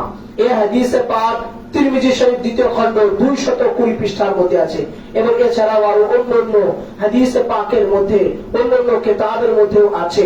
রাসূল আকরাম সাল্লাল্লাহু আলাইহি ওয়াসাল্লাম শেষ দিক নির্দেশনা দিলেন, আখেরি ভাষণ রাসূলুল্লাহ যেটা ছিল, রাসূল পাক যে গাদিরে ঘুমে এই হাদিসে পাকও বলেছে, এবং আখেরি ভাষণ ও রাসূল পাক সাল্লাল্লাহু আলাইহি ওয়াসাল্লামের তরফ থেকে উম্মতি মুহাম্মাদির জন্য শেষ তোহফা কি ছিল শুনুন। যায়েদ বিন আকরাম রওয়ায়াত করেছেন, রাসূল পাক বলেছেন, ইন্নী তারাকতু ফীকুম মা ইন আখাযতুম বিহি লান তাদিল্লু বা'দি, আমি তোমাদের মাঝে দুটি ভারী বস্তু রেখে যাচ্ছি, দুটি অত্যন্ত গুরুত্বপূর্ণ দুটি জিনিস রেখে যাচ্ছি, যতক্ষণ পর্যন্ত তোমরা এই দুটি জিনিসকে আঁকড়ে ধরবে, লান তাদিল্লু বা'দি, আমার পরে তোমরা গোমরাহী হবে না। আহাদাহুমা আযমু মিনাল আখির, একটা আরেকটা থেকে বড় নয়। কিতাবুল্লাহি হাবলুম মামদুদ মিনাস সামাই ইলাল আরদ, একটা হলো সেই দুইটা জিনিস, একটা আরেকটা থেকে ছোট নয়, একটা আরেকটা থেকে বড় নয়, দুইটা একদম সমান সমান মর্যাদা। এক নম্বরে হলো হাবলুম মামদুদ মিনাস সামাই ইলাল আরদ, একটা হলো আল্লাহ পাকের তরফ থেকে কুরআনুল কারীম কিতাবুল্লাহ, আর একটা হলো আমি রাসূলুল্লাহর তরফ থেকে ওয়াইদাতি আহলে বাইতিহি, আমার আহলে বাইত, আমার খানদান, আমার ইতরাত, আমার বংশধর, আমার আলী, আমার ফাতেমা, আমার হাসান, আমার হুসাইন, এই আহলে বাইত তাহার, এটা আমি দেখে গেলাম। যদি তোমরা কোরআন আর কোরআনের সাথে সাথে আমার আহলে বাইত, কোরআনের সাথে সাথে আমার খানদান, কোরআনের সাথে সাথে আমার বংশ, কোরআনের সাথে সাথে আমার নসল, কোরআনের সাথে সাথে আমার আহলে বাইত, কোরআনের সাথে পাক পঞ্জাতুল পাক, কোরআনের সাথে আমার খানদান, কোরআনের সাথে আমার আলী, কোরআনের সাথে আমার ফাতিমা, কোরআনের সাথে সাথে আমার হাসান, কোরআনের সাথে সাথে আমার হুসাইন, কোরআনের সাথে সাথে আমার ইতরাত খানদানকে যদি ধরে নাও, মুহাব্বত করো, আঁকড়ে ধরো, রাসূলুল্লাহ বলেছেন কখনো তোমরা গুমরাহ হবে না, লান তাদিল্লু, তোমরা কখনো গুমরাহ ও পথভ্রষ্ট হবে না। আল্লাহ রাসূল গ্যারান্টি দিলেন। যদি আজকে মানুষ, এই যে জামানা চলছে, এই সময় যে ফিতনা চলছে, মানুষ দিশাহারা হয়ে গেছে যে কোন দিকে যাব, কোন পথে চলবো, কোন দিকে যাব, এই পীর বলছে এই কথা, আরেকজন আরেক কথা বলছে, তো বিভিন্ন ফরকা এসে গেছে। তো সঠিক রাস্তা সিরাতে মুস্তাকিম হলো এটা, যে গাদিরে ঘুরে এবং আরাফাতের ময়দানে রাসূল পাক যে বলেছেন, আমার কোরআন ও আমার আহলে বাইত, আমার খানদান রেখে গেলাম আর কোরআন রেখে গেলাম। তো কোরআন তো সবাই মানছে, কোরআনের সাথে সাথে যারা নবীর খানদানকে ধরে নেবে, ইতরাতকে ধরে নেবে, নবীর আহলে বাইতকে ধরে নেবে, নবীর খানদান আর ইতরাতকে মুহাব্বত করবে, রাসূল পাক বলেছেন লান তাদিল্লু, এই কোরআন আহলে বাইত ধরার কারণে, কোরআন আলীকে ধরার কারণে, কোরআন ফাতিমাকে ধরার কারণে, কোরআন হাসানকে ধরার কারণে, কোরআন হুসাইনকে ধরার কারণে, মুহাব্বত করার কারণে আমি গ্যারান্টি দিচ্ছি ওরা কখনো গুমরাহ হবে না, পথভ্রষ্ট হবে না, কখনো গুমরাহ পথভ্রষ্ট হবে না। এরপরে আল্লাহ রাসূল বলেন, লা ইয়াতাফাররাকা হাত্তা ইয়ারিদ আলাইহিল হাউস ফানজুর কাইফা তাখলুফুনি ফীহিমা।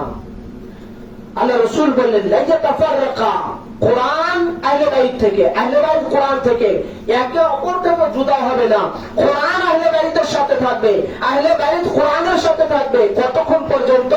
হাত্তা ইয়ারিদা আলাইয়াল হাউস, হাউজে কাউসার পর্যন্ত। আর সেই দিন আমি দেখবো ফানজুর কাইফা তাখলুকুনি ফীহিমা, সেই দিন আমি তোমাদের দেখবো যে তোমরা কেমন আচরণ করেছো কোরআনের সাথে আর আহলে বাইতের সাথে। সেই দিন আমি তোমাদেরকে দেখে নিব, রাসূল পাক সাল্লাল্লাহু আলাইহি ওয়াসাল্লাম বলেছেন। তো কোরআন আর আহলে বাইত, এই জন্য আল্লাহ রাসূল বললেন যে আহাদাহুমা আযমু মিনাল আখির, একটা আরেকটা থেকে বড় নয়। তার মানে হলো কোরআনের মর্যাদা যা, আহলে বাইতের মর্যাদা তাই। কোরআন যেমন পাক, আহলে বাইত তেমন পাক। কোরআন যেমন পবিত্র, আহলে বাইত তেমন পবিত্র। কোরআন যেমন তাতহীর, আহলে বাইত তেমন তাতহীর। কোরআন যেমন পূত পবিত্র, আহলে বাইত তেমন পূত পবিত্র। কোরআন যেমন উচ্চ মর্যাদা, আহলে বাইত তেমন উচ্চ মর্যাদা। কোরআনের রুতবা যা, আহলে বাইতের মর্যাদা তাই। আহলে বাইতের মর্যাদা যা, কোরআনের মর্যাদা তাই। এই জন্য আল্লাহ তাআলা ইরশাদ ফরমায়েছেন, ফাসআলু আহলা যিকর ইন কুনতুম লা তা'লামুন, पूछो मेरे अहले बैत के पास जो तुम्हारे मालूम नहीं, তোমরা জিজ্ঞাসা করো আমার আহলে বাইতের কাছে, জিকিরের মালিকের কাছে, যা তোমাদের জানা নেই। তার মানে কোরআনকে জিজ্ঞাসা করো যে হে কোরআন আহলে বাইতের মর্যাদা কি বলে দেন। কোরআন বলে কুল লা আসআলুকুম আলাইহি আজরান ইল্লা আল মাওয়াদ্দাতা ফিল কুরবা। কোরআন বলে ইন্নামা ইউরিদুল্লাহু লিইয়ুযহিবা আনকুম রিজসা আহলাল বাইতি ওয়া ইউতাহহিরাকুম তাতহীরা। কোরআন বলে ফাতালাকা আদমু মির রাব্বিহি কালিমাতিন ফাতাবা আলাইহি ইন্নাহু হুয়াত তাওয়াবুর রহিম। তো কোরআনকে জিজ্ঞাসা করো, কোরআন বলে ইল্লা আতাইনাকাল কাউসার। কোরআনকে জিজ্ঞাসা করো, কোরআন জবাব দেবে ইয়া আইয়ুহার রাসূল বাল্লিগ মা উনজিলা ইলাইকা। মানে কোরআনকে জিজ্ঞাসা করো তো কোরআন আহলে বাইতকে শিখাবে, আর আহলে বাইতকে জিজ্ঞাসা করো আহলে বাইত কোরআনের মর্যাদা কি আছে সেটা শিখাবে। এই জন্য কোরআন ও আহলে বাইত একে অপর থেকে জুদা হবে না। কোরআনের মর্যাদা যা রুতবা আলী মাকাম আছে, আহলে বাইত ও আলী মাকাম আছে। কোরআন যেমন পাক ও পবিত্র, আহলে বাইত ও সেরকম পাক ও পবিত্র। কোরআন যেমন পাক, আহলে বাইত আলাইহিস সালাম ওনারও সেমন পাক ও পবিত্র। এই জন্য আল্লাহ সুবহানাহু ওয়া তাআলা কোরআনুল কারীমে সূরা মাইদার, কোরআনুল কারীমে সূরা আহজাবের 33 নম্বর আয়াতে কারিমা নাযিল করেছেন, ইন্নামা ইউরিদুল্লাহু লিইয়ুযহিবা আনকুম রিজসা আহলাল বাইতি ওয়া ইউতাহহিরাকুম তাতহীরা। আল্লাহ পাক ইরশাদ ফরমাচ্ছেন যে আমি তোমাদের আমার আহলে বাইতকে আমি শুধুমাত্র চাই আমার আহলে বাইত তাহার থেকে হার প্রকার নাজাসাত নাপাকি থেকে এনাদেরকে দূরে রাখতে, এবং এনাদেরকে টপ মাকামের পূত পবিত্র আমি আল্লাহ পাক রেখেছি। সেই আহলে বাইত হচ্ছে এনারা। এই জন্য আল্লাহ পাক বলেন যে কোরআন, রাসূল পাক বলেন কোরআন আহলে বাইত যতক্ষণ পর্যন্ত কিয়ামতের মাঠে ময়দানে মাহশারে হাউজে কাউসারে মিলিত না হবে ততক্ষণ কোরআন থেকে আহলে বাইত আর আহলে বাইত থেকে কোরআন একে অপর থেকে জুদা হবে না। অর্থাৎ কোরআন থাকবে, কোরআনের সাথে সাথে নাতকে কোরআন বললেওয়ালা কোরআন আলী আলাইহিস সালাম থাকবে। কোরআন থাকবে, কোরআনের সাথে সাথে আরেকটা জিন্দা কোরআন আহলে বাইত হযরতে ইমাম হাসান থাকবেন। কোরআন থাকবে, কোরআনের সাথে সাথে আরেকটা কোরআন জিন্দা কোরআন সাইয়্যিদুশ শুহাদা শহীদে কারবালা সাইয়্যিদনা ইমাম হুসাইন আলাইহিস সালাম থাকবেন। কোরআন থাকবে, কোরআনের সাথে সাথে নাতকে কোরআন বললেওয়ালা কোরআন হযরতে আলী আসগার আলাইহিস সালাম থাকবেন। কোরআন থাকবে, কোরআনের সাথে সাথে আরেকটা বললেওয়ালা কোরআন হযরতে ইমাম জয়নুল আবেদিন আলাইহিস সালাম থাকবেন। কোরআন থাকবেন, কোরআনের সাথে সাথে নাতকে কোরআন বললেওয়ালা কোরআন হযরতে ইমাম হাসান মুসান্না থাকবেন, ইমাম তাকি থাকবেন, ইমাম নাকি থাকবেন, ইমাম জাফর সাদিক আলাইহিস সালাম থাকবেন। কোরআন থাকবেন, কোরআনের সাথে সাথে নাতকে কোরআন বললেওয়ালা কোরআন জিন্দা কোরআন হযরতে শাইখ বাগদাদ হুজুর গৌসে পাক বরফি আব্দুল কাদের জিলানী আলাইহিস সালাম থাকবেন। কোরআন থাকবেন, আর কোরআনের সাথে সাথে হুজুর মাওলানা পাক থাকবেন। কোরআন থাকবেন, কোরআনের সাথে সাথে নাতকে কোরআন বললেওয়ালা কোরআন আলা হুজুর পাক, দাদা হুজুর পাক, পিতা হুজুর পাক হযরতে আহলে বাইত রাসূল বর্তমান যিনি আছেন মেদিনীপুর দরবার শরীফে বড় হুজুর পাক হযরত শাহ ইয়াসুব আলী আল কাদেরী, এনারা নাতকে কোরআন বললেওয়ালা কোরআন আহলে বাইত তাহার, এনারা নবীর বংশধর আছেন, রাসূল পাকের 36তম আওলাদ পাক আছে। তো কোরআন ও আহলে বাইত থাকবে। যেদিন দেখবেন আহলে বাইত দুনিয়াতে নাই, পর্দা নিয়েছেন, ওনারা শেষ, সেই দিনে কিয়ামত হবে। আহলে বাইত যতদিন দুনিয়াতে ওনারা আওলাদ রাসূল অবস্থান করবেন ততদিন কিয়ামত হবে। এই জন্য রাসূল পাক হেদায়েতের জন্য, নাজাতের জন্য, মুক্তির জন্য রাসূল আকরাম সাল্লাল্লাহু তাআলা আলাইহি ওয়াসাল্লাম এই কোরআন ও আহলে বাইত তাহারকে রেখে গেলেন। আবার আল্লাহ রাসূল সাল্লাল্লাহু তাআলা আলাইহি ওয়াসাল্লাম এই কোরআন ও আহলে বাইত তাহারকে ধরে রাখার কথা বারবার বলেছেন, তাকিদ ফরমিয়েছেন। আবার রাসূল আকরাম সাল্লাল্লাহু এই কথাটা বলে আমি শেষ করে দেব। রাসূল পাক সাল্লাল্লাহু তাআলা আলাইহি ওয়াসাল্লাম যখন মাওলা আলীকে গাদিরে হবে, যখন মাওলাত বেলায়েত পৌঁছে দিলেন, এরপরে বলেন আল্লাহুম্মা ওয়া লিমান ওয়ালাহু ওয়া আদামান আদাহু ওয়া আহাব্বা মান আহাব্বাহু ওয়া আবগযা মান আবগযাল্লাহ ওয়া খাযুল মান খাযালাহু ওয়া নাসর মান নাসারাহু। হযরত রাসূল পাক বলেন, হে আল্লাহ, যে আলীকে ওয়ালি মানে তুমি তাকে ওলি মানো, যে আলীকে বন্ধু রূপে নেয় তুমি তার বন্ধু হয়ে যাও, যে আলীকে ভালোবাসে তুমি তাকে ভালোবাসো, যে আলীকে মুহাব্বত করে তুমি তাকে মুহাব্বত করো, যে আলীর সাথে দুশমনি করে তুমি তার দুশমন হয়ে যাও। যে মাওলা আলীকে সাহায্য করে তুমি তার সাহায্যকারী হয়ে যাও। আর আলী যেদিকে যায় তুমি যে সেদিকে থাকো, আলী যেদিকে যায় তুমি সেদিকে থাকো। আলীকে যে হিংসা করে, হাসাদ করে, তুমি তার সাথে হিংসা করো, হাসাদ করো। আর আলী যেদিকে যায় হককে সেদিকে রাখো। তো এখন আলী আলাইহিস সালামকে যারা মুহাব্বত করে, ভালোবাসে, ঈদে গাদির পালন করতেছে, 18 জিলহজ পালন করতেছে, মাওলা আলীর খুশিতে খুশি হচ্ছে, আল্লাহ তাদের উপরে খুশি আছেন, আল্লাহ তাদের মুহাব্বত করেন, আল্লাহ তাদেরকে ভালোবাসেন। আর যারা আলী আলাইহিস সালামের 18 জিলহজ গাদিরে ঘুম এটা পাওয়ার পরেও মেনে নিতে পারে না, কষ্ট হয়, তাদের ভিতরে, তাদের মধ্যে, তাদের ইবাদতে আল্লাহ পাক সন্তুষ্ট নয়, আল্লাহ তাআলা তাদের ইবাদতে সন্তুষ্ট নয়। কেন?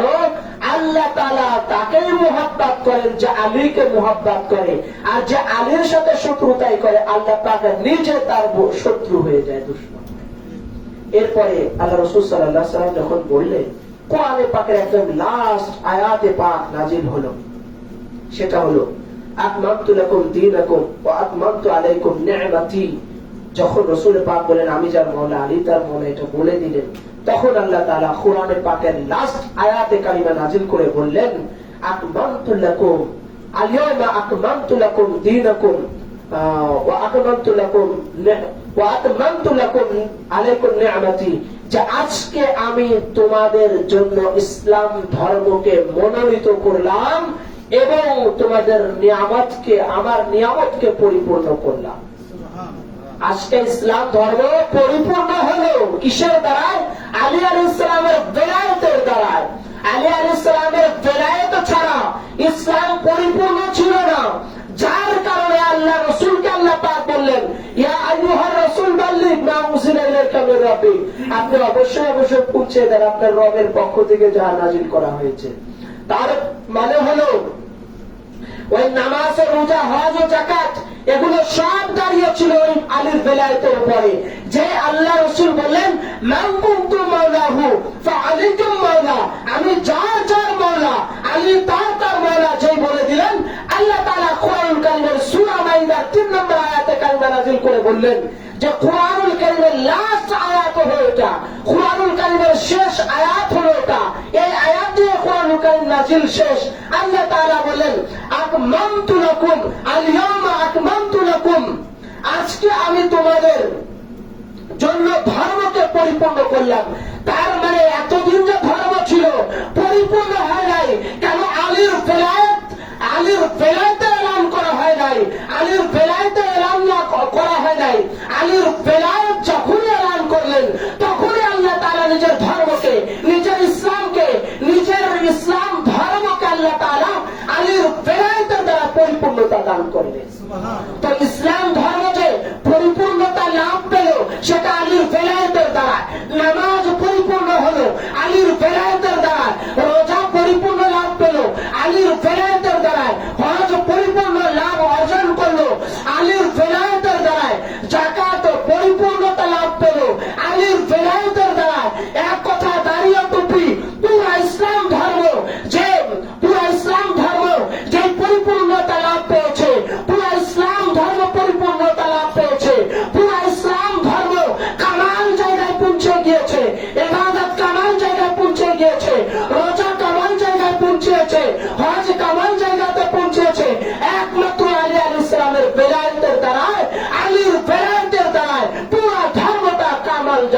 গুণ চেয়ে পরিপূর্ণ লাভ পেয়েছে। এই জন্য আলী আলাইহিস সালাম যদি দুনিয়াতে না আসতেন, ইসলাম পরিপূর্ণতা লাভ হতো না। আর আলী আলাইহিস সালাম যদি শাহাদাত বরণ না করতেন, তাহলে ইসলাম বলে কোনো ধর্মই থাকতো না। যার কারণে আলী আলাইহিস সালামের দ্বারাই ইসলাম পরিপূর্ণ লাভ পেয়েছে। আর ইমামে হুসাইন আলাইহিস সালাম উনার শাহাদাতের দ্বারাই ইসলাম প্রতিষ্ঠিত হয়েছে। এই জন্য গাদির ঘুমে রাসূল আকরাম সাল্লাল্লাহু আলাইহি ওয়াসাল্লাম ওই উত্তপ্ত গরম বালির উপরেও দাঁড়িয়ে এলানে গাদিরে ঘুম, এলানে বেলায়েতে আলী ইবনে আবি তালিব করেছেন। সেই বেলায়েতে আলী ইবনে আবি তালিব করেছেন এই জন্য আল্লাহ পাক বলেছেন, তাকিদ করেছেন, এলান করেছেন যে ফাইলাম তাফআল ফামা বাল্লাগতা রিসালাতু। আপনি যদি এই বেলায়েত না পৌঁছান, আজকে যদি না বলে দেন, ফামা বাল্লাগতা রিসালাতু, আমার পুরো রিসালাতই বেকার হয়ে যাবে, নামাজ বেকার হয়ে যাবে, ধর্ম বেকার হয়ে যাবে। তাই আপনি অবশ্যই অবশ্যই পৌঁছিয়ে দেন। তাই রাসূল পাক মক্কা থেকে ফিরার পথে, হজ থেকে ফিরার পথে মক্কা ও মদিনার মধ্যবর্তী স্থান জোফা নামক স্থানে আসলেন, যে জায়গাকে বলা হয় গাদিরে ঘুম। সেই গাদিরে ঘুম নামক স্থানে রাসূল পাক এসে এলান করলেন, মানকুতু মাওলাহু ফাহাজা আলিয়্যুম মাওলা, আমি যার যার মাওলা, আলীও তার তার মাওলা। সেই আলী আলাইহিস সালামের দ্বারাই ইসলামের পরিপূর্ণতা লাভ পেল, ইসলাম কামাল জায়গায় পৌঁছালো মাওলা আলীর দ্বারা। এখন একটা কথা শুনুন, এই যে এলান, এর থেকে গাদির ঘুম থেকে বড় তাবলীগ আর দুনিয়ার বুকে কোনো কিছু নাই। রাসূল পাক বলার পরে বললেন, তোমরা যারা আসছো তারা প্রত্যেকে গ্রামগঞ্জে শহরে চলে যাবে। যাবার পরে যে সমস্ত লোক আসতে পারে নাই হজে, 1,24,000 সাহাবায়ে কেরাম আসার পরে আল্লাহ রাসূল বলছেন, যারা আসতে পারে নাই বাড়িতে আছেন, তাদের কাছে গিয়ে এই আলী আলাইহিস সালামের বেলায়েতের এলান পৌঁছিয়ে দিবে। তো এটা ছিল তাবলীগ।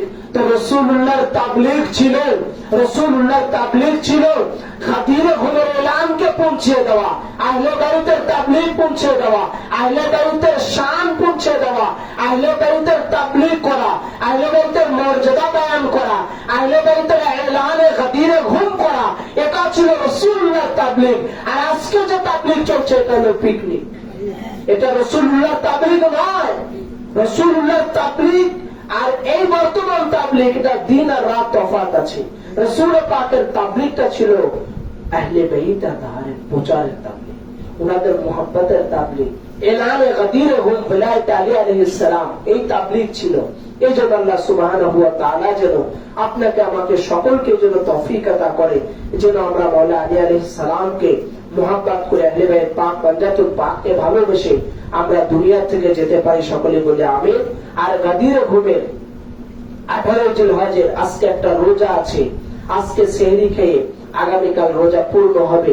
এই রোজা রাখলে 60 মাস রোজা রাখলে যে পরিমাণ সওয়াব হয়, ওই পরিমাণ সওয়াব আল্লাহ তাবারক ওয়া তাআলা বান্দার আমল নামায় লিপিবদ্ধ করে দেন। 60 মাস মানে হলো 5 বছর, একটানা 5 বছর রোজা রাখলে যেই পরিমাণ সওয়াব হয়, ওই পরিমাণ সওয়াব শুধুমাত্র আলীর বেলায়েতের দিন, ঈদে গাদিরের দিন, এই বেলায়েতের খুশির দিন, এই মাওলা আলী আলাইহিস সালামের বেলায়েতের দিন, খুশির দিন, এই গাদিরে ঘুমের দিন যারা রোজা রাখবে, এটা স্পেশাল একটা দিন বলে আল্লাহ পাকের রাসূল সাল্লাল্লাহু তাআলা আলাইহি ওয়াসাল্লাম ইরশাদ করেছেন, একটা রোজার বিনিময় 60 মাস রোজা রাখলে যে পরিমাণ সওয়াব হয়, ওই পরিমাণ সওয়াব আমি আল্লাহ তাআলা তার আমলনামায় লিপিবদ্ধ করে, মানে এক আধার চেয়ে 5 বছর রোজা রাখার সমপরিমাণ সওয়াব আল্লাহ পাক দান করেন।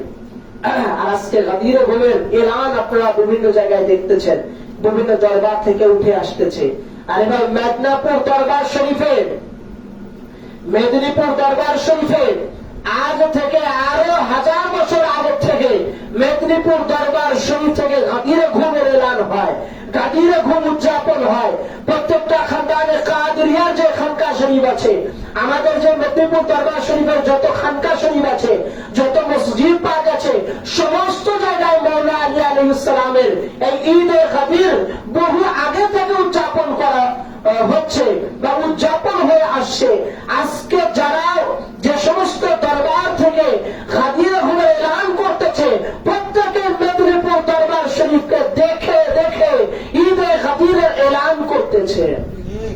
আপনারা তো আজকে করতেছেন, আমরা আরো বহু আগে এই গাদিরে ঘুম আমরা উদযাপন করে আসছি। এটা সেই দরবার। কেন? এটা গাদির ওয়ালার দরবার, আলী ওয়ালার দরবার, আলীর আওলাদ পাকদের দরবার, হুজুর সাহেব বাংলার গৌসে পাকের দরবার। আরে গৌসে পাক আমাদেরকে শিখিয়েছেন আলীর বেলায়েতের দিবস উদযাপন করা, অভিষেক দিবস উদযাপন করা, 18 জিলহজ উদযাপন করা, গাদিরে ঘুম উদযাপন করা গৌসে পাক শিখিয়েছেন, যার কারণে আমরা করছি। আল্লাহ সুবহানাহু ওয়া তাআলা যেন আপনাকে আমাকে সকলকে যেন তৌফিক আতা করেন, যেন মওলা আলী আলাইহিস সালাম ও আহলে বাইত তাহার পাক পঞ্জাতুল পাক ওনাদের মুহাব্বত করে যেন আমরা দুনিয়া থেকে যেতে পারি। সকলে বলি আমিন। আখির